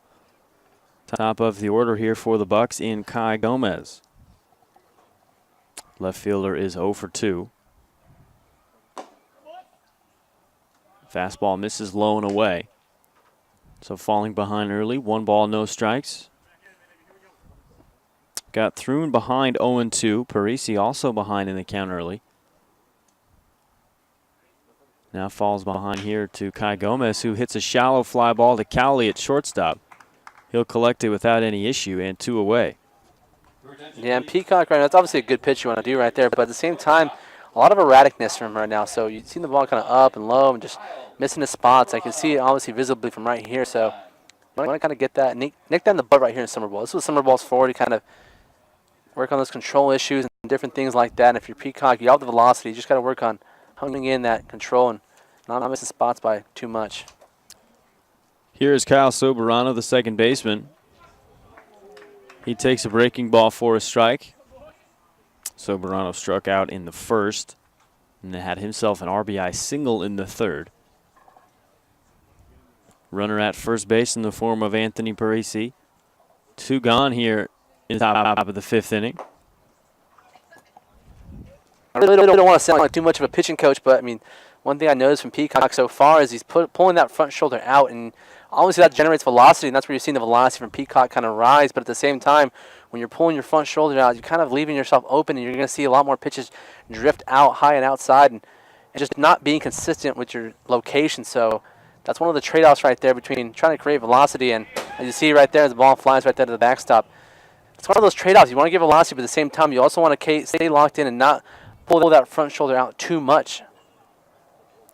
Pitch to the backstop as Kerner will collect it. Parisi moving to second base. Kerner will take this opportunity to chat with Peacock a little bit.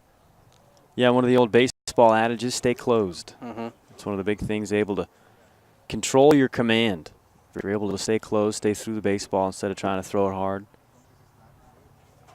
I mean, that's a common issue for young pitchers, flying open. That's always something that has to kind of be coached out early. It's kind of natural, too, because you just want to create more velocity. Everybody's looking for velocity nowadays. It's one of the biggest things in baseball. How hard do you throw? How hard do you throw? And it's just, obviously that matters to some extent, but at the same time, if you can throw 99 miles an hour, but if you're leaving balls up and over the plate, I mean, you're going to get hurt no matter what. When you get to the big leagues, I mean, it's just different things like that. So you have to kind of train yourself out of that mentality and kind of in the mentality of being more of a pitcher and not a thrower. I think that's one of the things I've heard a lot growing up, too, is don't throw the ball, pitch. And being a pitcher, there's a lot more that goes into it than just how hard do you throw. 3 balls, 1 strike. Fastball in there for strike 2 as Parisi getting himself a very good jump, and he'll steal third base. He was literally about three-quarters of the way down the line by the time the pitch was thrown. I mean, that was an absolute jump by Parisi, so I'm not sure if Peacock just really forgot him out there at second base. 3 balls, 2 strikes here to Soberano. Full count pitch, hit foul, and he'll stay alive. Yeah, Parisi did get a very good read. I don't think Peacock was paying much attention. Didn't even give him a look. And that can also be an issue. If you're working on mechanics on the mound in game, you tend to some of those peripheral things like controlling the running game can kind of slip away from you. Yeah, it's one of those things I think where Parisi just kind of caught onto his tempo and how long he was taking to get to the plate. I started getting the repetition of, just pitch, get the sign, second set, and go, and Parisi caught onto it real quick. 3-2 curveball flipped into left field. That's a base hit. Scoring is Parisi, so an RBI for Soberano. 6-3 now, Arroyo Seco on the RBI knock. Just staying back on that breaking ball was Soberano. And that stolen base from Parisi really kind of looming large. Most likely would not have scored from second base on that hit. Charging hard out there was Ney. Collected it just a couple of feet from the dirt, so I don't think Parisi would have scored if he were still at second base. Frank Garriola, the third baseman, in now. And the Saints have kind of had a hot start to this ball game so far, but Buccaneers staying around, hanging around, scoring runs, chipping away. So you're seeing this Buccaneers offense really just not let it get out of control too far early in the ball game. Check of Soberano over there at first base. He's back in plenty of time. 1 ball, no strikes to Garriola. He had himself a solo homer back in the first, and then popped out to first base. Once again, you're seeing the ball kind of up in the zone right now from Peacock. And if you're going to, obviously, I mean, it's kind of just, though his pitching mechanics as a whole, you can't really refine the whole entire thing at this point in his career. But if there's anything, you really want to finish those pitches. And if you're going to lose that front shoulder out there early, you want to just finish those pitches and kind of keep the ball down, because 2 balls are up in the zone right now so far for Peacock. 1-1's a breaking ball. It's 2-1. That one in the dirt. Good block by Kerner. Soberano there at first base. 2 away here in the top of the 5th inning. 6-3 lead for Arroyo Seco over Ventura County. 2 balls and 1 strike here from Charles Peacock. The pitch to Garriola. Hit hard to third base, but collected. Going the short way over there is Shepard, and the inning is over. So Ventura County, they pick up 1 run on 2 hits. Drawing a little bit closer. They trail by 3 as we head to the bottom of the 5th. Jacob Jenkins, Cameron Briggs, and Colin Shepard when we come back.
14, Jacob Jenkins.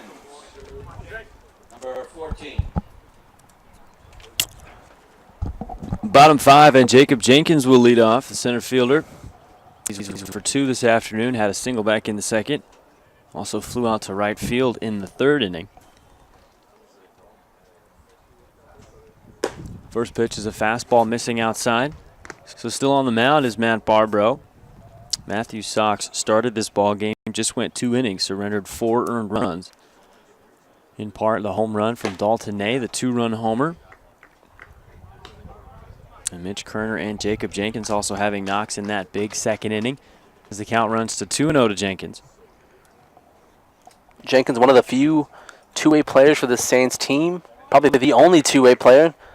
Also comes out of the bullpen for the Saints. So in this last outing against the Buccaneers, you saw Jenkins really he had 3 RBIs on the night and then came out and closed the game in the 9th inning for the Saints. So one of those guys that does it all for the Saints so far this season. 3-0 pitch in there for a strike, so the count's 3-1. It's always valuable to have guys that can do multiple things, especially when you can only carry so many players. You don't have an extensive roster. 3-1 from Barbaro misses. So Jenkins gets himself a free pass. Over to the Saints, second baseman from UT Davis. Number 6, Cameron Briggs. Number 6. Cameron Briggs will check in as a pitching change may be coming. Manager going out to the mound, talking to Barbaro. Looks kind of funny. Barbaro absolutely towering over everybody else on the mound out there. Oh. Yeah, it's pretty amazing when you see it. I mean, you can't really see it on the live stream right now. It's kind of tough to see with the shadows, but looking at it here at the park, it's kind of funny to look at that absolute man compared to those children out there. Yeah, just look for the red hat at the very top of the scrum there. Easily a foot taller than everybody else. So he will stay in the ball game. Must have said all the right things. Barbaro will hang on to the baseball for now. He'll face Cameron Briggs, the second baseman. 2 for 2 with an RBI.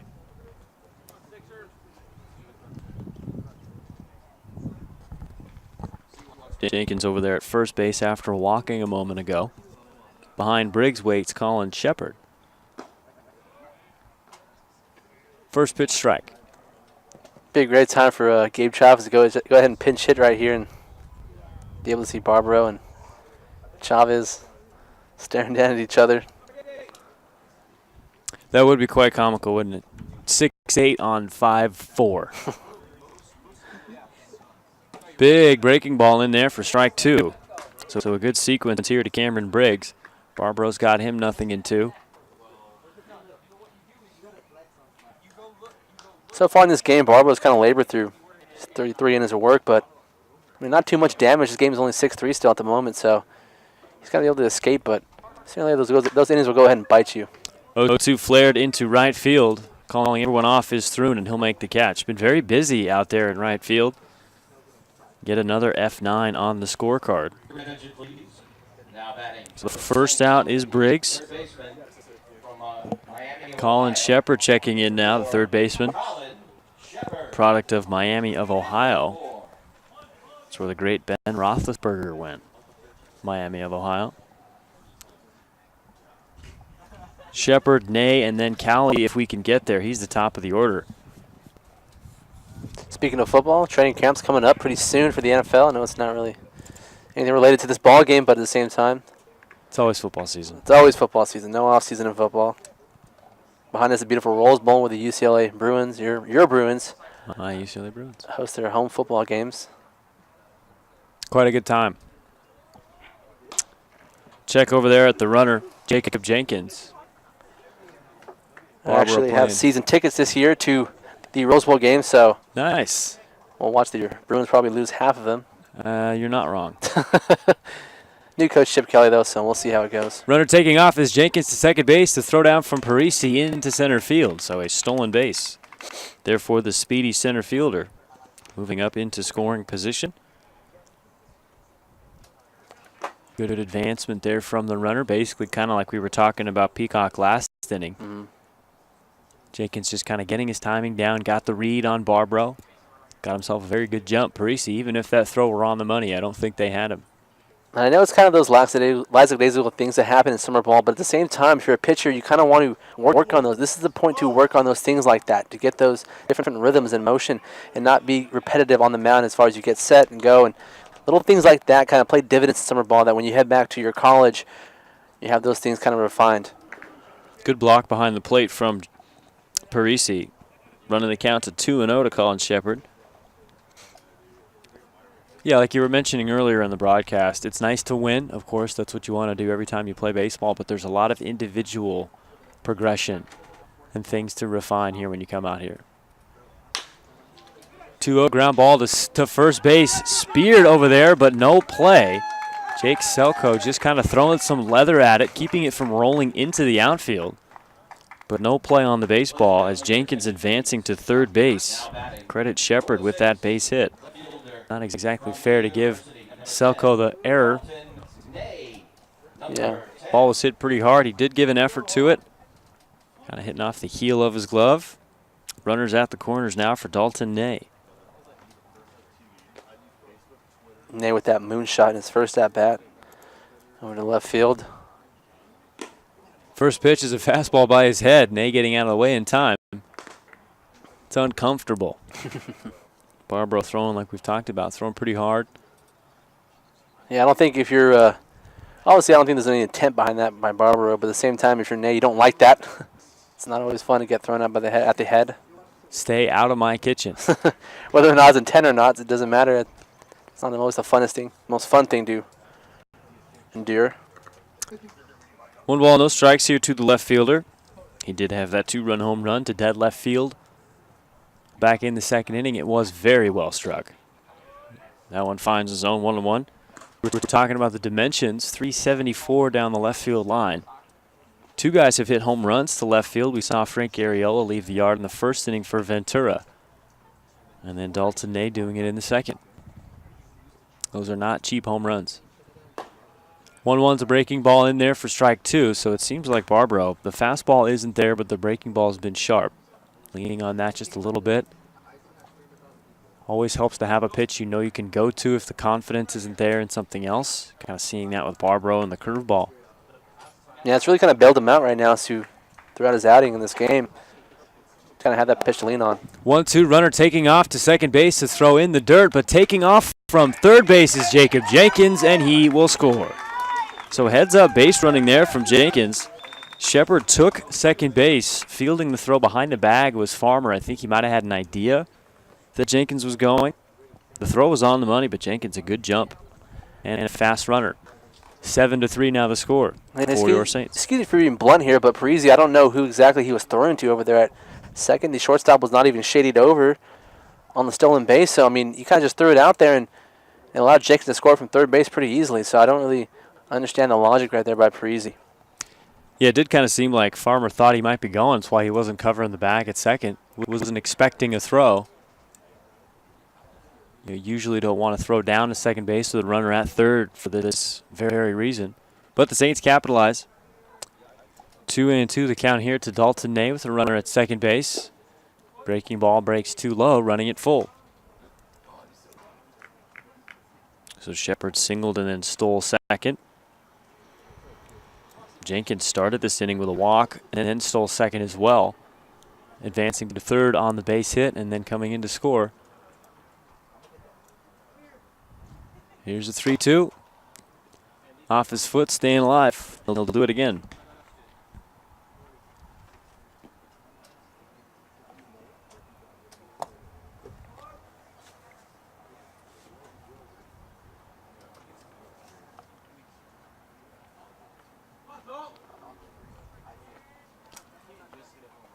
Three balls and 2 strikes.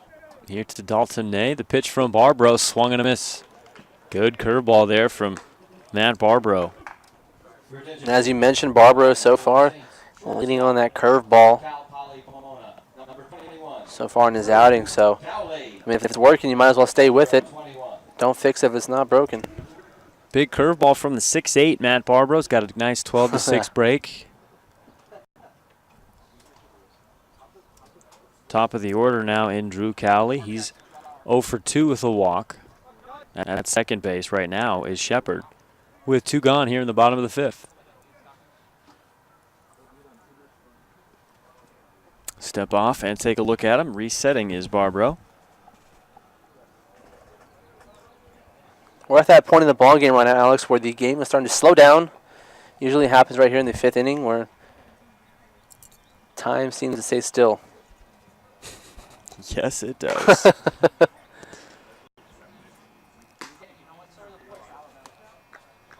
First pitch in there for a strike to the shortstop, Cowley. Yeah, I'd certainly rather be sitting and doing nothing in a ball field than anywhere else. No balls and 1 strike here to the shortstop. Breaking ball, another nice block back there from Parisi. We've seen a couple of good blocks from the catcher. It's great weather here in Pasadena, too, so you really can't complain too much. Not too cold, not too hot. Sun's starting to set, so I know earlier the game that sun was beating down on our backs and really wearing us out, but right now it's pretty good weather right now. Another curveball also in the dirt, so Parisi really doing a good job keeping that ball in front of him. Shepard could have advanced. A couple of spiked curveballs there from Matt Barbaro. 2 balls, 1 strike here to the shortstop for the Saints. 2 outs and a runner at second base. Saints with a 7-3 lead here in the bottom of the 5th. Barbaro, since coming in the 3rd inning, has not had a clean inning. He's allowed multiple base runners in all 3 frames. Allow 2 runs in the 3rd and then another run here in the 5th. As he draws even here against Drew Cowley, 2-2.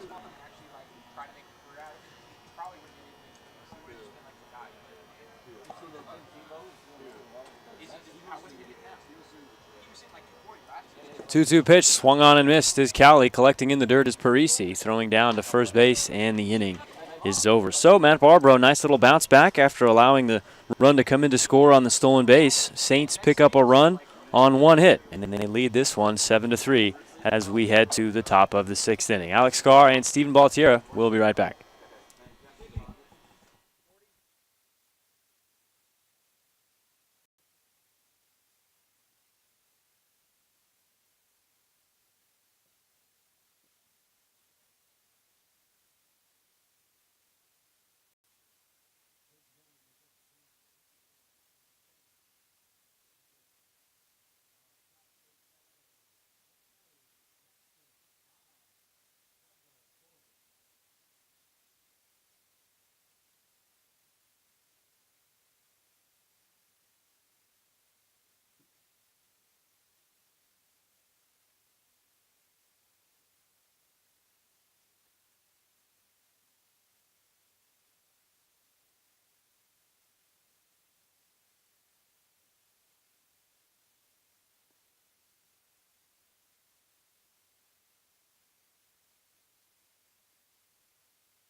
Duarte, number 40.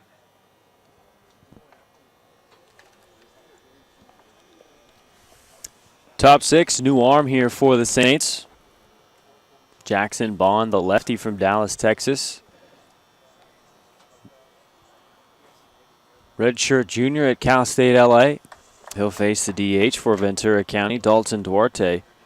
Been held in check so far, 0 for 2 with a couple of flyouts. Changeup settles in there for strike one. Lefty on lefty matchup. Jackson Vaughn, one of the few knuckleballers, actually probably the only knuckleballer on the Saints pitching staff. So you see it right there, kind of roll out of his arm. Don't really see too many of those nowadays. Yeah, the knuckleball is usually the last resort for a lot of guys. You don't see that too much in college. I really don't. But respect to Jackson Bond going out there and hucking. And really looking at the only really successful one you can say over a long period of time was Tim Wakefield from Boston. And you have R.A. Dickey, who won the Cy Young one year. Yeah, Charlie Huff had himself a nice career for a little while. But you're right, it's a very tough pitch to master. I'd say Tim Wakefield's probably the best at it. 1 ball, 2 strikes. There is the knuckleball. Out in front is Duarte hitting it into very shallow center. Jenkins coming on in and makes the catch for out number 1. I'm looking at that. That was an absolutely major league fly ball. I mean, I know didn't really go too far, but just looking at how high he hit that ball, I mean, it shows you the power that Duarte has in his bat. Yeah, if he would have squared it, yeah, I think he would have broken some windows out there.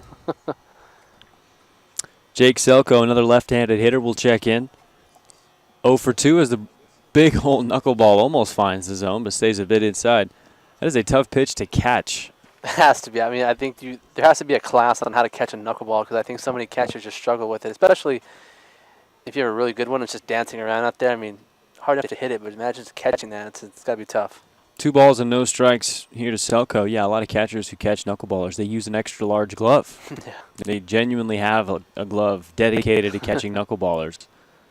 That is a couple inches larger because, yeah, you just have no idea where this ball is going to go. Is there any currently knuckleballers in the major leagues right now? I don't think there is. I don't, off the top of my head at least. Stephen Wright for the Red Sox was the last one. I don't know if he's currently in Major League Baseball or injured or what. But he was the last knuckleballer, and that was a year ago. That knuckleball stays up to Selko, so ball 4 to the first baseman. He draws himself a walk. Caleb Farmer, the shortstop. 1 for 1 with a walk himself. Had a double back in the second inning. When a knuckleballer is on, he is almost impossible to hit. But when he's not, it can be very tough to command. And then when you make a mistake, you're essentially throwing a 65-mile-an-hour meatball. So a challenging pitch to control, and it's more of an art form. I'd say more than any other pitch, knuckleball is an art form. 1-0 in there for a strike, 1-1. I remember that show years ago called The Knuckler, I believe it was.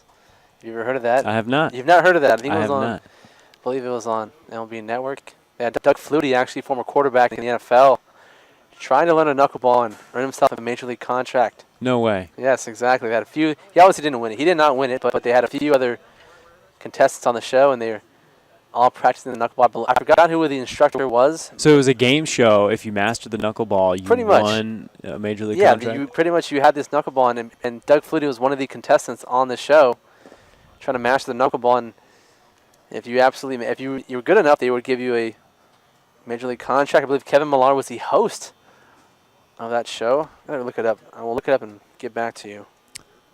2 balls and 2 strikes here to Caleb Farmer. That ball hit between shortstop and third base for a base knock.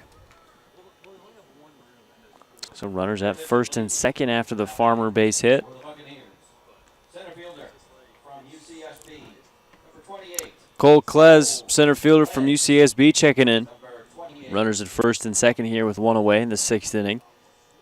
Klez 0 for 2. He struck out and grounded into a double play back in the 4th.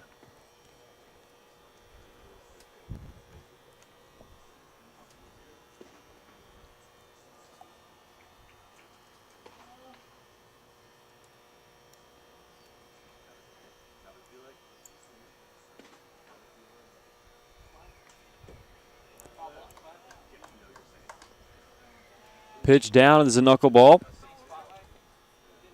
1 ball and no strikes. Lucas Thrun waiting on deck.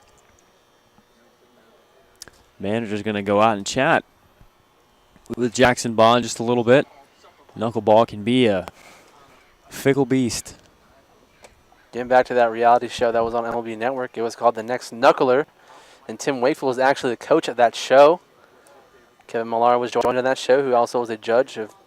And they actually had all 5 of the contestants were former NFL quarterbacks, former quarterbacks in general. Doug Flutie being the most notorious one. They had Josh Booty, who was the brother of John David Booty, who played at USC. Yeah. Had a few other players on that show. David Green, Ryan Perillo. And they're all former quarterbacks that were trying to learn the knuckleball. So they had NFL quarterbacks trying to learn the knuckleball and master it. Don't think any of them panned out, so it was not time for a second season of that show. Either way, it's still an interesting idea. Yeah, once they realized that learning a knuckleball takes 25 years. Yeah, learning a baseball, you got to learn how to throw a baseball, but knuckleball, yeah. Can't learn it in a season of TV. Good idea, though.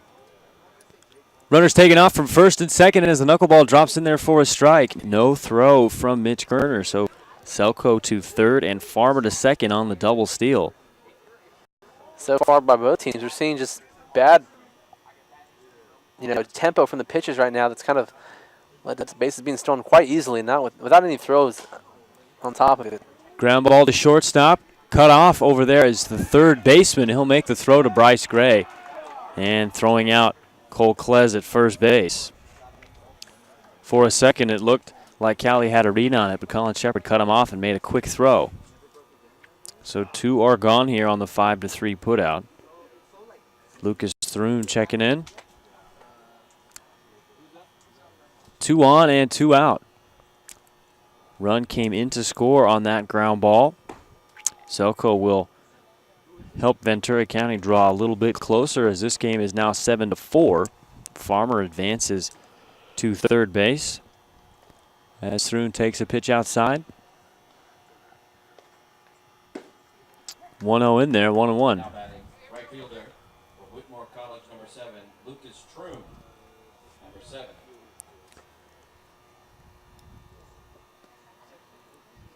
Bond setting at the letters. Knuckleball a little too far down. Good block behind the dish from Mitch Kerner. So 2 balls in, 1 strike to the right fielder, Lucas Trune.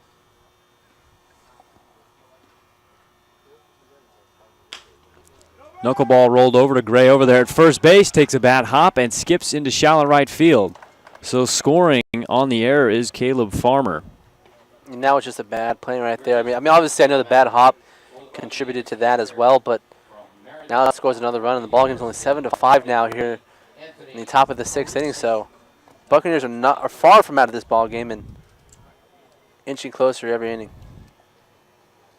So another base runner and another run coming in to score will drive Jackson Bond from this ball game. Manager going out to get the left-handed knuckleballer, and his outing is over. Going to have a pitching change here in the Arroyo. And we'll step aside for just a moment. Saints ahead in this one 7-5. But Ventura County's got something cooking. They got 1 on and 2 out. We'll be right back.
So Jesse Reed will replace Jackson Bond on the hill for Arroyo Seco.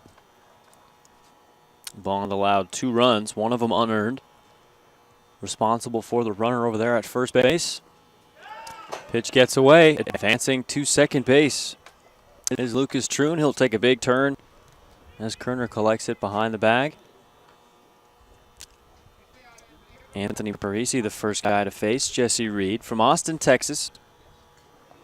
Rising sophomore at Temple College, also in Texas. A lot of Texas kids here on this roster. A lot of pitchers. We saw Charles Peacock, he's from Dickinson. And then Jesse Reed is there from Austin. Mark Tyndall, also an arm from Houston, Texas. Right now, it's kind of a crucial point in the game right now for the Saints. Giving up 2 runs so far in this inning, but if you want to limit the damage, you need this out right here and kind of preserve this lead and not really give them momentum right now to the Buccaneers. 1 ball and 1 strike here to Anthony Parisi. He's 2 for 2. And with a runner at second base right now, prime RBI opportunity.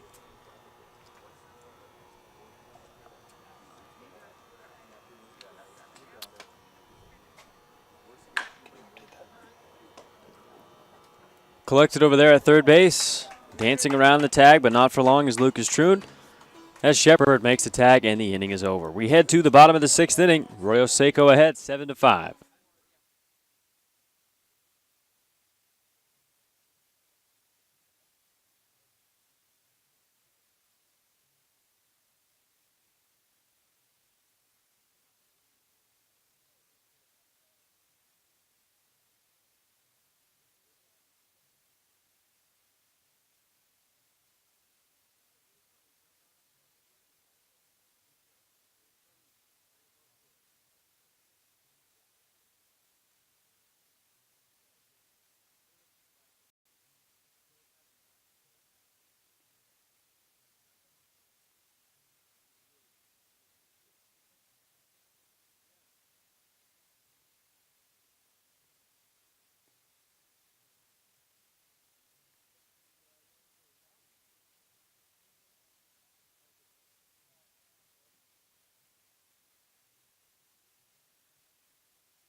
Number 23.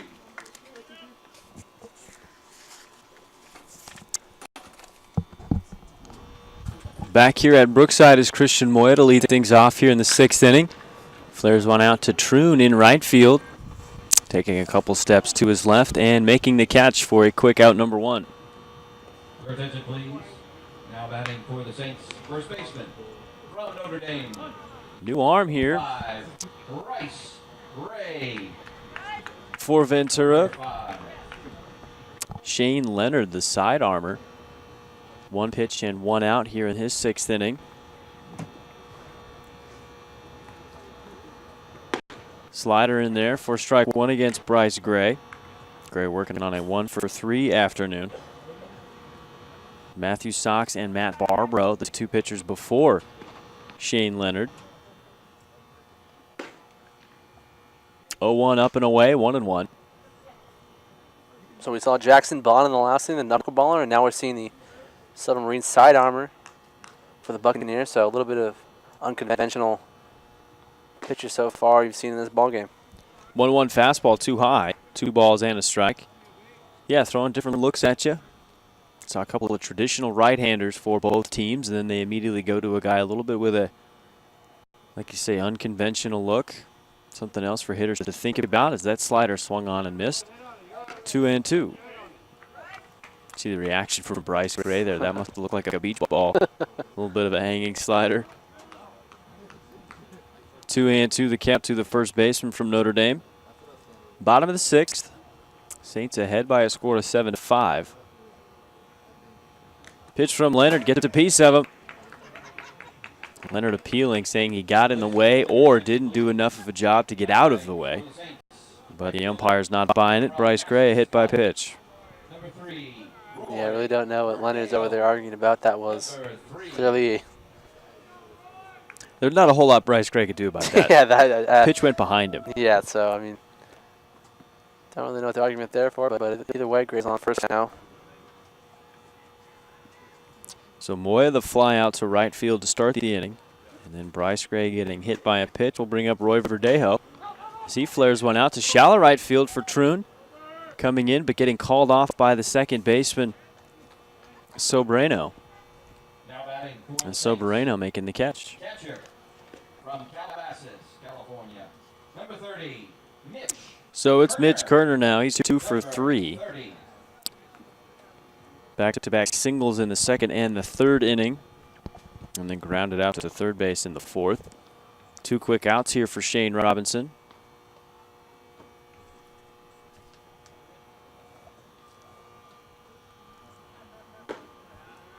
Slotted in there for strike one. Shane Leonard, rather, jumping ahead of Mitch Kerner.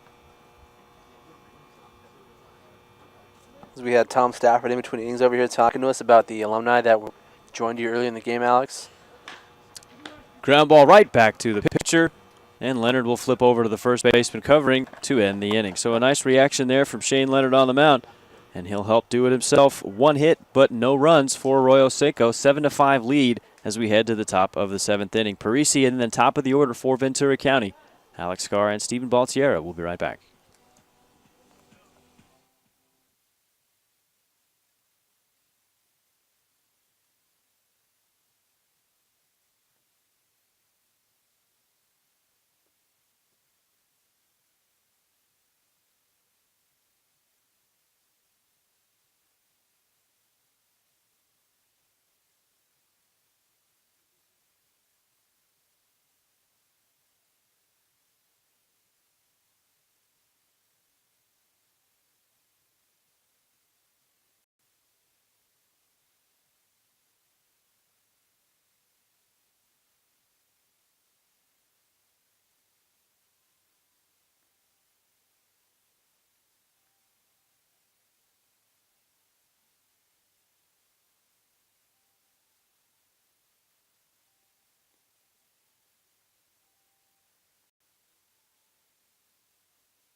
Ladies and gentlemen, your attention please. Leading off for the Buccaneers.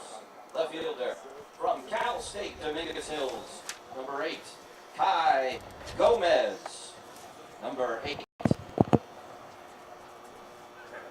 Top 7 here at Brookside Park. Luke Laflamme, the new pitcher for Arroyo Seco. We saw Jesse Reed just for an out. Came in to kind of put out a minor fire in the 6th inning. Faced one batter, got himself one out, and he will be replaced by Luke Laflamme here to start the 7th inning. Anthony Parisi to lead things off against the right-hander. Lays down a bunt right in front of the mound. Laflamme will pick it up and almost throw it into right field. Bryce Gray goes up to get it, but his foot comes off the bag. And Parisi has himself an RBI, or rather a base hit single. And that was just a terrible throw by Laflamme. Yeah, it was a bad throw. Had the yips right there, as they might call him. And, just a pretty routine play right there. But, I mean, just like you said, the yips, I mean, they get you. I mean, I've been there as a pitcher where that throw to first base is so close that it almost gets you in your head and you kind of throw it away. So, let's see if Laflamme can go ahead and bounce back right here. So it's the second baseman, Kyle Soberano. Grounds one off his foot. He kind of goes down, takes his seat for a half second. And it may not seem like it, but right now this game's 7-5, and this is a really close contested game by both teams. So for the Saints, I know it might seem a little bit lackadaisical environment right now, but if you want to win this ball game, you have to kind of buckle down right here in the top of the 7th. 7-5 score here. Arroyo Seco with that 2-run lead. Top of the 7th inning, Luke Laflamme coming in to start this 7th frame from Aurora, Colorado. Will be a freshman at Arizona State in the fall. Pick over to first. Kai Gomez back in time.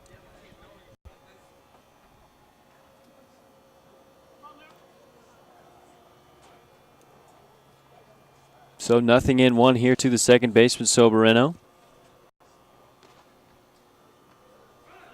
Taking off from first base is Kai Gomez. The throw from Kerner way late. And a stolen base for Kai Gomez. Once again, it's a really good jump right there by Gomez and these base runners so far for the Bucks. And for the Saints, you really have to, for the catcher, I think this is a big opportunity right now to kind of get them locked in and really hold those runners on and not really let them get in a groove. Laflamme also very slow to the plate there on that last delivery. Gomez with the good speed. Kerner really didn't have a shot. 1-1 count here to Soberano with nobody out and a runner at second base. He flips that one foul. I think it might have caught the chest protector of the catcher, Kerner.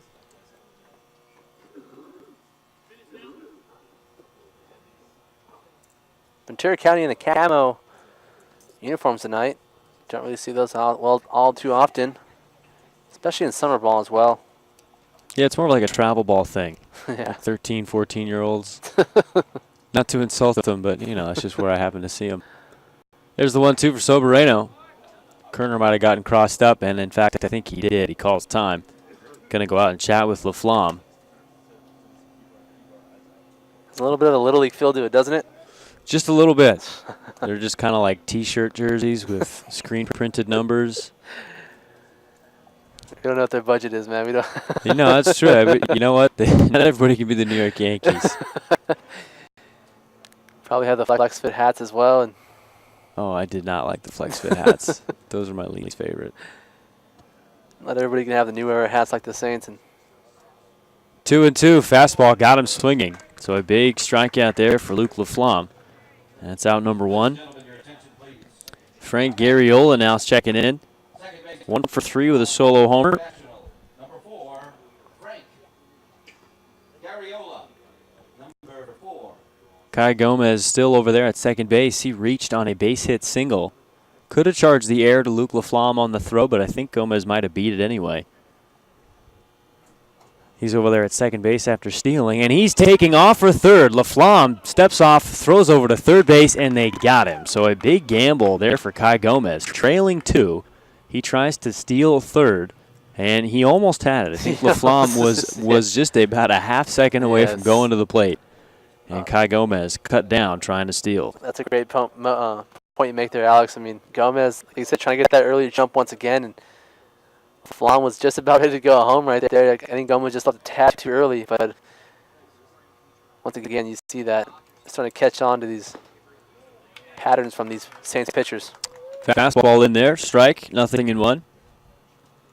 Yeah, I think LaFlamme just mercifully caught him in the peripheral vision. I didn't hear anybody else step off. I'm sure someone did. Good curveball, drops a bit too low to even the count at one apiece. That's another good point you make there, Alex. I mean, usually when you see a runner take off that early and obviously, I mean, if you're a fielder, you got to say something, step off. You know, you have to make it clear to the pitcher that this guy is keening on you. Oh. Shattered bat as the barrel goes all the way to third base. The ball goes to second, and collecting and throwing him out is Cameron Briggs. So the inning is over. A 1-2-3 inning of sorts. Nothing going on there for Ventura County in the top half of the seventh as we go to the bottom half. Jacob Jenkins, Cameron Briggs, and Colin Shepard when we come back. Seventh inning stretch time here at Brookside. Alex Scar alongside Stephen Baltiera. We'll be right back.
Bottom seven, Jacob Jenkins here to lead things off for your Arroyo Seco Saints.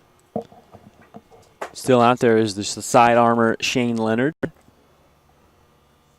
Getting his second inning of work as that pitch misses. So 2 balls and no strikes to the center fielder. Cameron Briggs waits on deck. He'll be followed by Colin Shepard.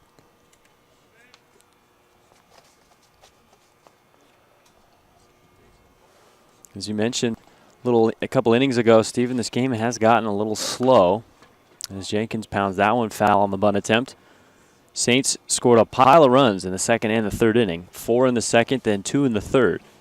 They chipped in 1 in the fifth and have been silent since. In Ventura County, they had a home run from Frank Garriola in first. RBI double from Anthony Parisi in the second. Picked up a run in the fifth, and then 2 there in the sixth. So they're slowly trying to chip away. Saints with a 7-5 lead. Pitch from Shane Leonard.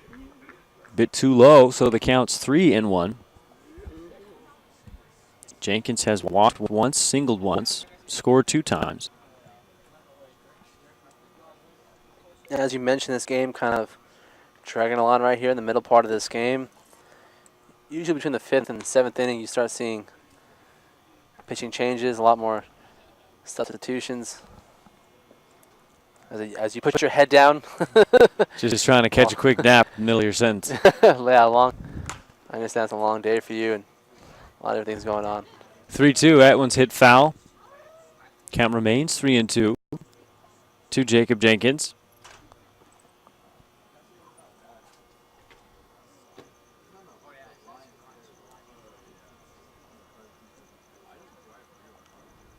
Setting at the belt, just a bit below it actually, is Leonard. And Jenkins fouls that one off. So a good battle here to start the bottom half of this 7th inning.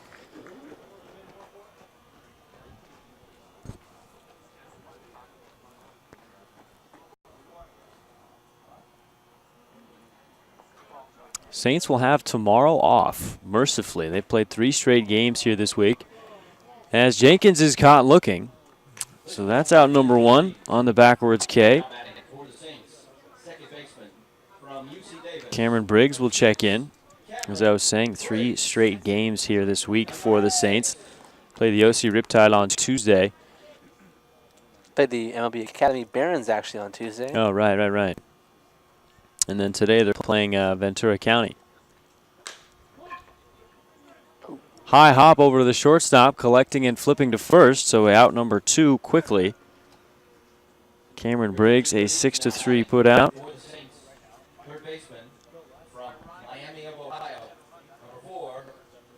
Yeah, the schedule, they played the Academy Barons yesterday, the Ventura County Pirates today. There is no off day tomorrow. In fact, they will go travel to San Luis Obispo, play them at 4 p.m., or 6 p.m. rather. And they've got a weekend set, 3 straight games, and then finally Monday they get a day off. I was peeping the schedule a week early. Yeah, it's kind of that middle part of the season. It's just game after game after game for the Saints, and you have to be ready to play every single day. So it's kind of make it or break it point for the Saints. You know, obviously started the season kind of slow, and I try to get things back on track right here if they want to make the playoffs in the later part.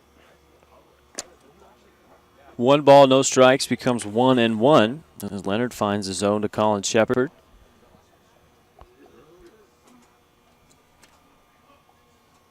Saints will have a 3-game series against the SoCal Catch Friday, Saturday, and Sunday. Friday and Sunday are both away games. They will be back here at home on Saturday. 2 balls and 1 strike. Here to Colin Shepard. And that series against SoCal can be a huge boost in the standings because the Saints and the Catch are both right in the middle of that CCL pack. So if the Saints can take 2 or 3 or even sweep, it's a huge boost towards trying to make and push into those playoff spots. 2 balls, 2 strikes. Here to Colin Shepard. Pitch from Shane Leonard, pounded just in front of the plate, but it was off his foot, so it's a foul ball.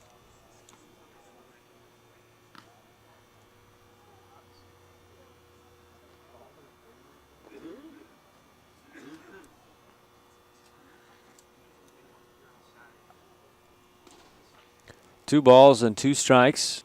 Like Parisi trying to get some dirt out of his eye.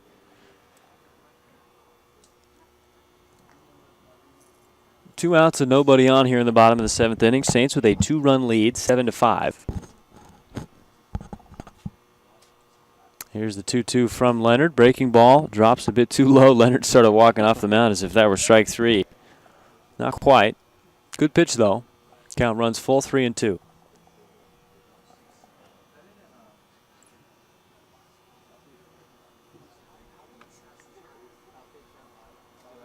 Here's the 3-2 pitch from Leonard. That one drops low, so ball 4. Another base runner here for Arroyo Seco. They put a base runner on in every inning after the first. When they went 1-2-3 in the first inning, but since then they've had at least 1 base runner on in every frame since then. So really kind of being pests up and down the lineup. As Dalton Ney, the left fielder, checks in. 1 for 3 this afternoon. Dalton Ney, I think, had the first home run off that building in left field so far this season that I've seen here at Jackie Robinson Memorial Field. Pitch too far inside. 1 ball and no strikes to the right-handed hitting Ney.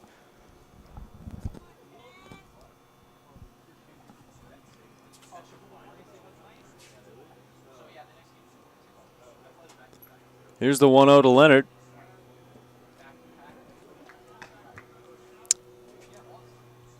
Fastball in there, 1-1 the count now to Dalton. So right now for the Saints, you want insurance runs right now are kind of key thing. I mean, obviously you have a 7-5 lead, but more runs is always a good thing for the Saints right now.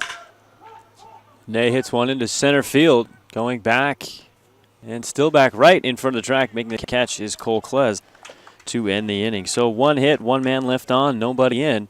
Saints will take a 7-5 lead to the top of the 8th inning. Middle of the lineup for Ventura County when Steven and I come back.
Welcome back to Jackie Robinson Field. My name is Stephen Baltiero. Alongside me is my partner Alex Scarr. We are on the call for this game between the Saints and the Ventura County Buccaneers. Saints so far lead the game 7-5 in the top of the 8th inning. And leading off for the Buccaneers is going to be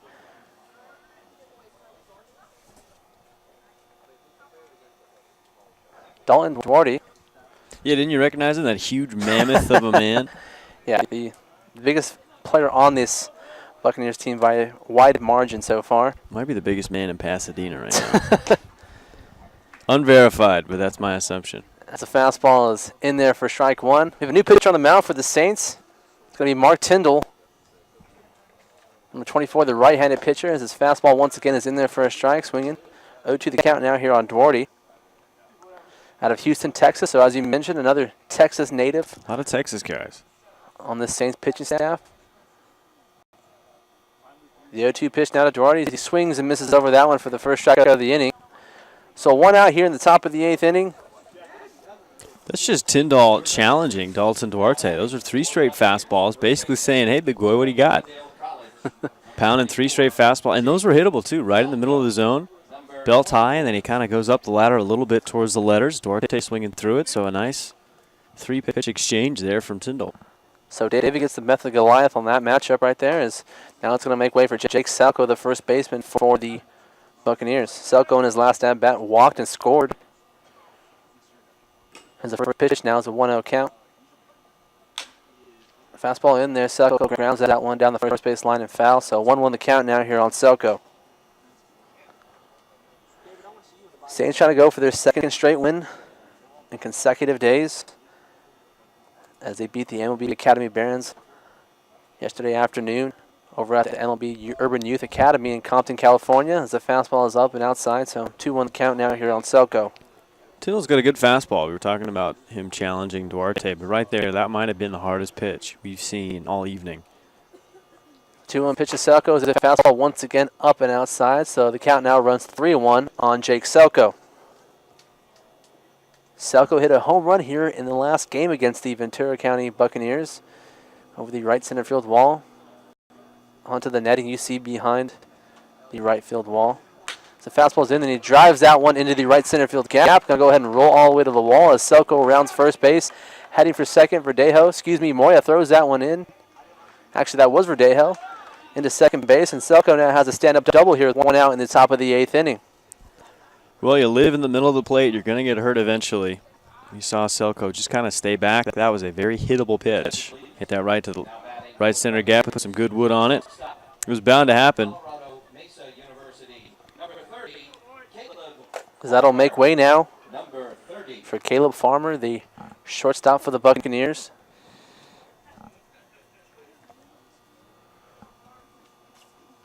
So Tyndall now has a runner at second with only 1 out in the top of the 8th inning. The Saints clinging on to a 2-run lead here in the top of the 8th. As a fastball is at the knees and in there for a strike. So 0-1 the count now here on Farmer. You have to see really any breaking stuff from Tyndall here early in this inning. It's pretty much been all fastballs. You can get away with that if you throw as hard as he does. It's just going to be about command if you can keep it by the knees. As the fastball is out there outside, so 1-1 the count now here on Farmer.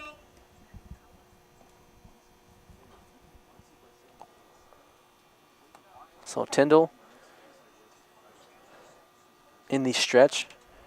Selco leading from second base. And Farmer at the plate as the fastball is in there at the hands for a ball. So 2-1 the count now here on Caleb Farmer. Farmer had a single and stolen base, and he scored in his last at-bat as well. So the middle of the order for the Buccaneers is coming through so far. As he drills that one into left field now. Coming up is Ney. He's going to come in and make the catch. As Selco scampers back to second base, but not in time for the double play and the last out here in the top of the 8th inning. So a double play right there from Dalton Ney to end the top half of the 8th. We will head to the bottom half of the 8th. The Arroyo Seco Saints still cling on to a 2-run lead. You're listening to the Arroyo Seco Saints Broadcast Network.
Welcome back to Brookside Park. My name is Stephen Bontiera. Alongside me is my partner Alex Scar, and we are on the call for this non-CCL action between the Arroyo Seco Saints and the Ventura County Buccaneers. The Saints lead the Buccaneers 7-5 here in the bottom half of the 8th inning, and now it's going to make way for the Saints leadoff hitter in Drew Cali.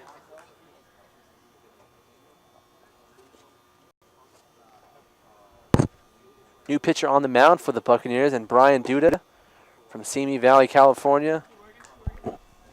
He's currently undecided, as you mentioned, that free agent. College free agent. That college free agent does not know where he will play school in the 2019 season coming up. First pitch to Cali was a ball inside, so 1-0 the count. And the 1-0 pitch comes in as Cali swings and misses over that one. So 1-1 the count now here on Drew Cali.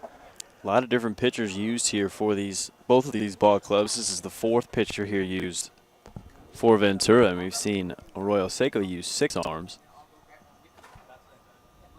As Duda gets set now. The 1-1 pitch coming to Cali is a slider on the outside corner to catch the corner now. So 1-2 the count on Drew Cali. Cali struck out in his last at-bat. The shortstop from Cal Poly Pomona resides in Upland, California, so a local kid here just off the 210 freeway in Southern California. Slider on the dirt right there, so a 2-2 count now here on Cali.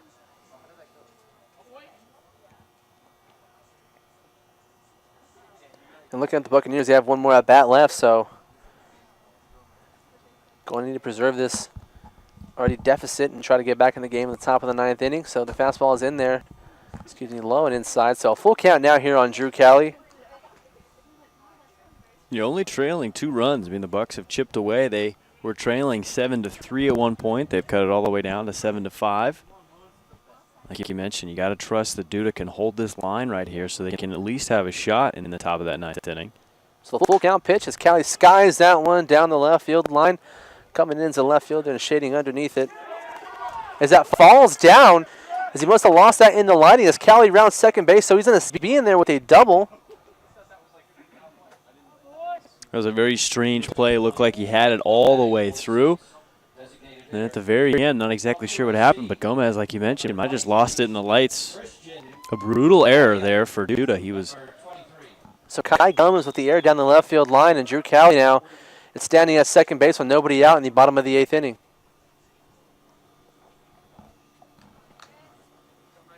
A crucial error by Gomez there to lead off the bottom of the 8th, and now that makes way for the number 2 hitter in Christian Moya, stepping in now for the Saints. So the Saints now trying to extend their lead. Only up by 2 runs here in the bottom half of the 8th inning as Moya squares around a bunt early. And the pitch is fastball outside, and he pulls back. The umpire says actually he didn't pull back in time, so it's a strike on Moya. So 0-1 the count on Christian Moya, with Drew Cali leading from second base. Yeah, Moya just kind of jabbing at that ball. One of the things they tell you not to do when you're bunting. Try not to jab at it. Try to catch it, especially if you're trying to sacrifice. You just need to get it down in fair territory. Moya squares around once again and pulls it back on the curveball in the dirt. So a 1-1 count now here on Moya. Moya, one of 3 USC players on this Arroyo Seco Saints team. John Thomas, the first baseman, who is not in the lineup tonight, is the other, and Marco Martinez, the third baseman for the Saints, who isn't in the lineup either. Moya once again squares around a bunt. Duda looks over to second base on Cali. The fastball, he jabs at it once again and goes around. So a 1-2 count now here on Christian Moya. Moya working out of the DH spot here today. He may not be all that familiar with bunting, may not have been asked to do it a whole lot, but this is certainly a situation that calls for it. Ventura's given you an opportunity here by a free 2-bagger. So Moya struggling right now with the fundamentals of bunting. He doesn't square around and bunt. He takes a fastball low and outside, so a 2-2 count now here on Christian Moya. Saints did not have him square around right there with 2 strikes in the at-bat. And Drew Cali leading from second base on the air by Kai Gomez down the left field line. Saints clinging to a 7-5 lead over the Buccaneers. As the curveball is low once again, so a full count now here on Moya. Big spot for the Saints here late in the ball game. Looking to extend their lead. Brian Duda gets set. Looks over to second to Cali. The 3-2 pitch now to Moya is a fastball low and just misses. So Moya walks there on 7 pitches. And now it's going to go ahead and make way now for the number 3 hole hitter, and Bryce Gray from Notre Dame with runners at first and second and nobody out. Yeah, what could have been an easy start there for Duda. It looked like he might have had an easy fly ball out. It's quickly turned into 2 runners on and nobody out. And the Saints with a prime opportunity to push this lead out even further. So Kai Gomez, the big air to lead off the bottom of the 8th inning, allowing Cali to get to second base. Might play big dividends later in this inning. So Bryce Gray steps in now. The fastball is once again outside, so a 1-0 count as Duda falls behind once again on Bryce Gray.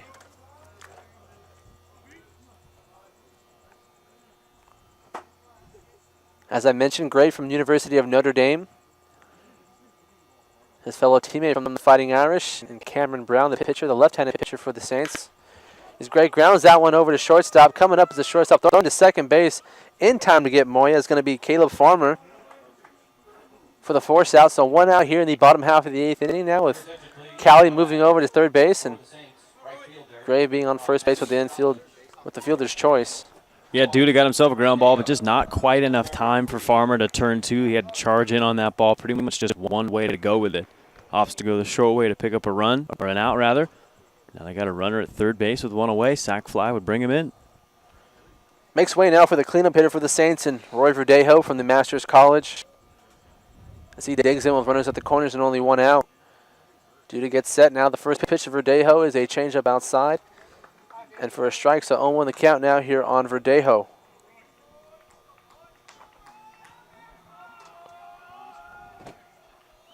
Big moment for the Saints right now here late in the bottom half of the 8th inning, looking to push across more runs to extend their lead going into the 9th inning here at Brookside Park.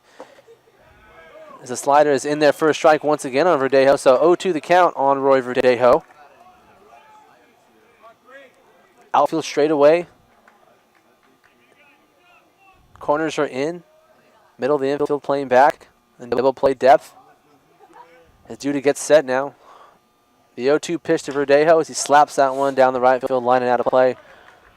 So the count remains 0-2. You can hear the dugout say good. Both sides liking that piece.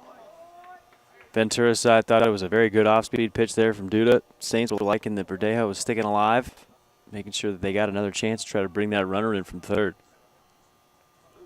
So the count's still 0-2 on Verdejo as Duda gets set now.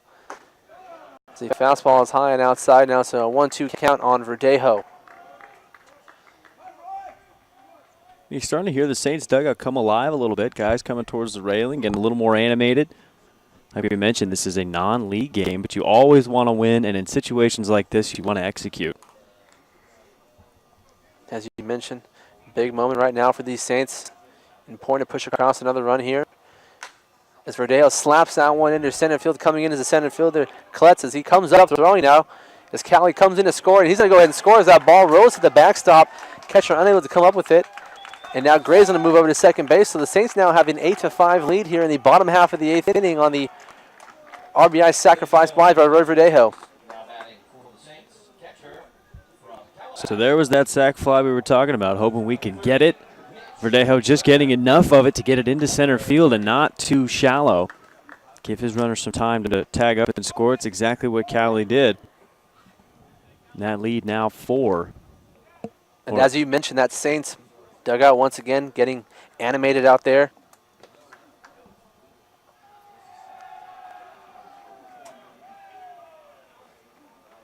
As they come alive here late in this ball game as the Saints lead the Buccaneers 8-5 with 2 outs in the bottom half of the 8th inning. On the RBI sacrifice fly by Roy Verdejo. Scoring Drew Cali as the first pitch to Kerner now is a curveball in there for a strike, so 0-1 count on Mitch Kerner. Much needed run for the Saints here in the bottom half of the 8th inning. As the Buccaneers have stuck around for most of this ball game. Duda gets set now. The 0-1 pitch is a curveball once again in there for a strike on Kerner, so 0-2 the count on Mitch Kerner.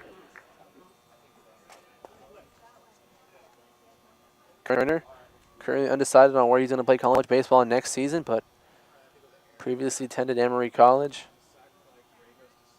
Bryce Gray leads from second base, moderate lead. And Kerner calls time at home.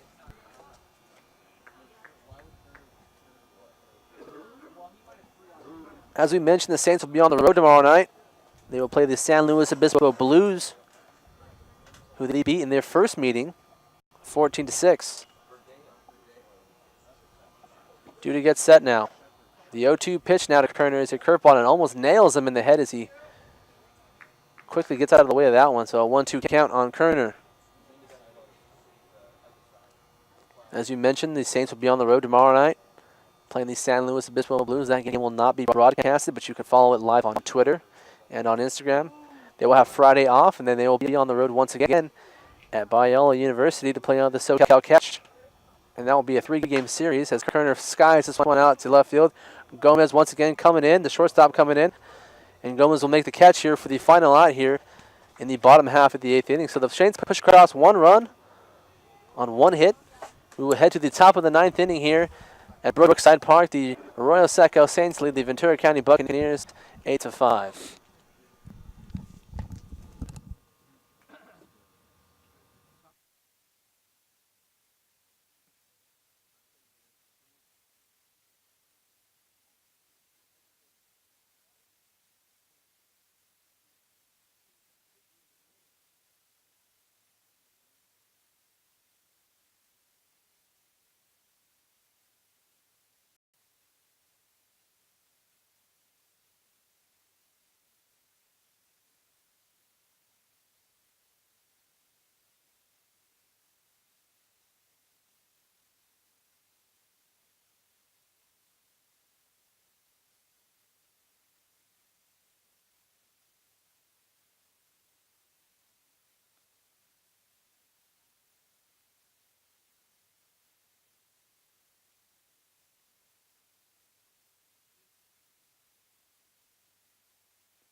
So top of the 9th here at Brookside Park, Jackie Robinson Memorial Stadium.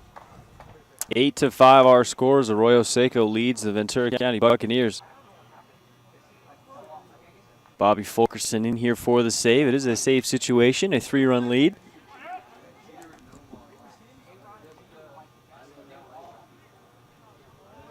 Cole Klez will check in here to lead things off in the top half of the 9th inning. Klez, Thrun, and then Parisi.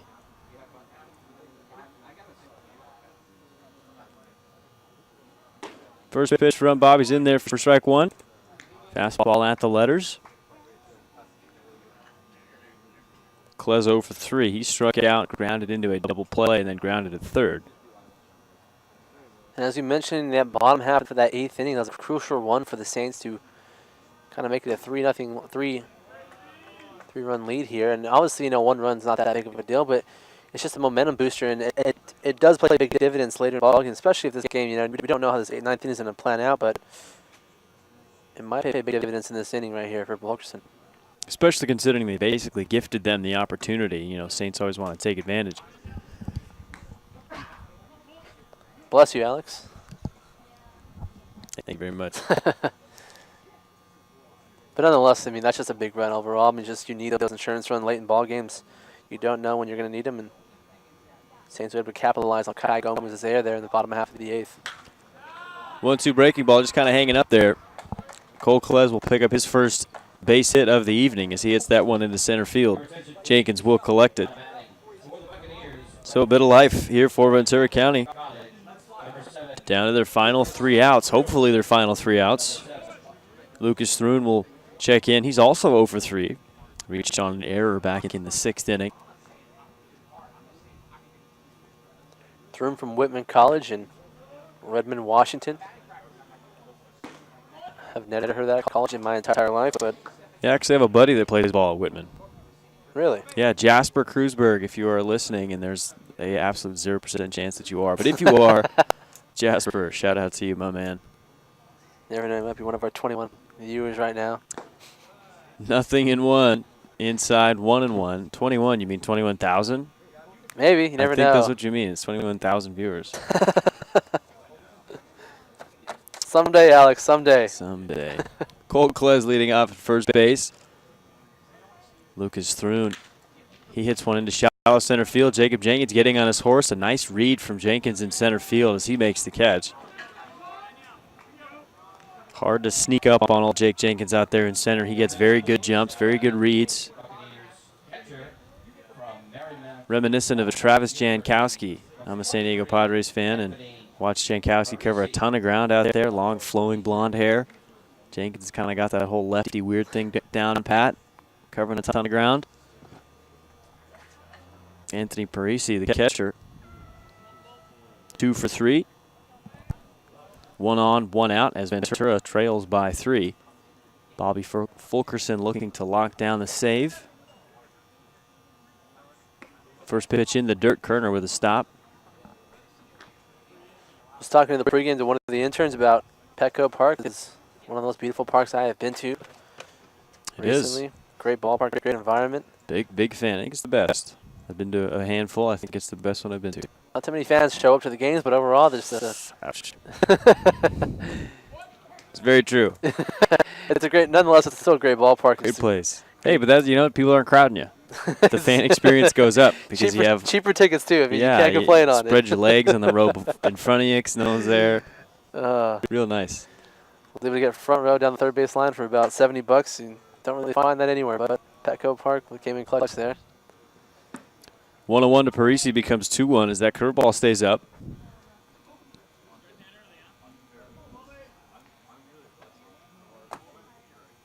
Leading off from first base is Klez. He singled to start this 9th inning. Lucas Thrun then flied out to center field. Parisi, he's checking in. As I mentioned, he's got a couple of knocks here this evening as the 2-1 skips away from Mitch Kerner. So Klez will advance 90 feet to second base, take a large turn over there just in case. So a wild pitch moving Cole Klez up 90 feet. That run doesn't really matter. Mentioned the Saints have a 3-run lead here. Top of the 9th inning, 8-5. That's a good point right there for Fulkerson. This is a game of outs right now. You're not really not too worried about the runner at second base, even though the Saints pitchers have had a hard time holding on the runners so far this afternoon. But right now, you're just looking to get out, so don't pay too much attention to that runner at second. Focus on the batter at the plate. There is a 3-1 to Parisi, hit sky high into right field. Verdejo calling off the second baseman. In shallow right, he'll make the catch. Hardly deep enough, so no one will tag. Klez will stay there at second base, and 2 are gone here in the top of the 9th. Well, 1 out away from the second straight win for the Saints. Although it's not a CCL game, it will not go towards their standings in the CCL.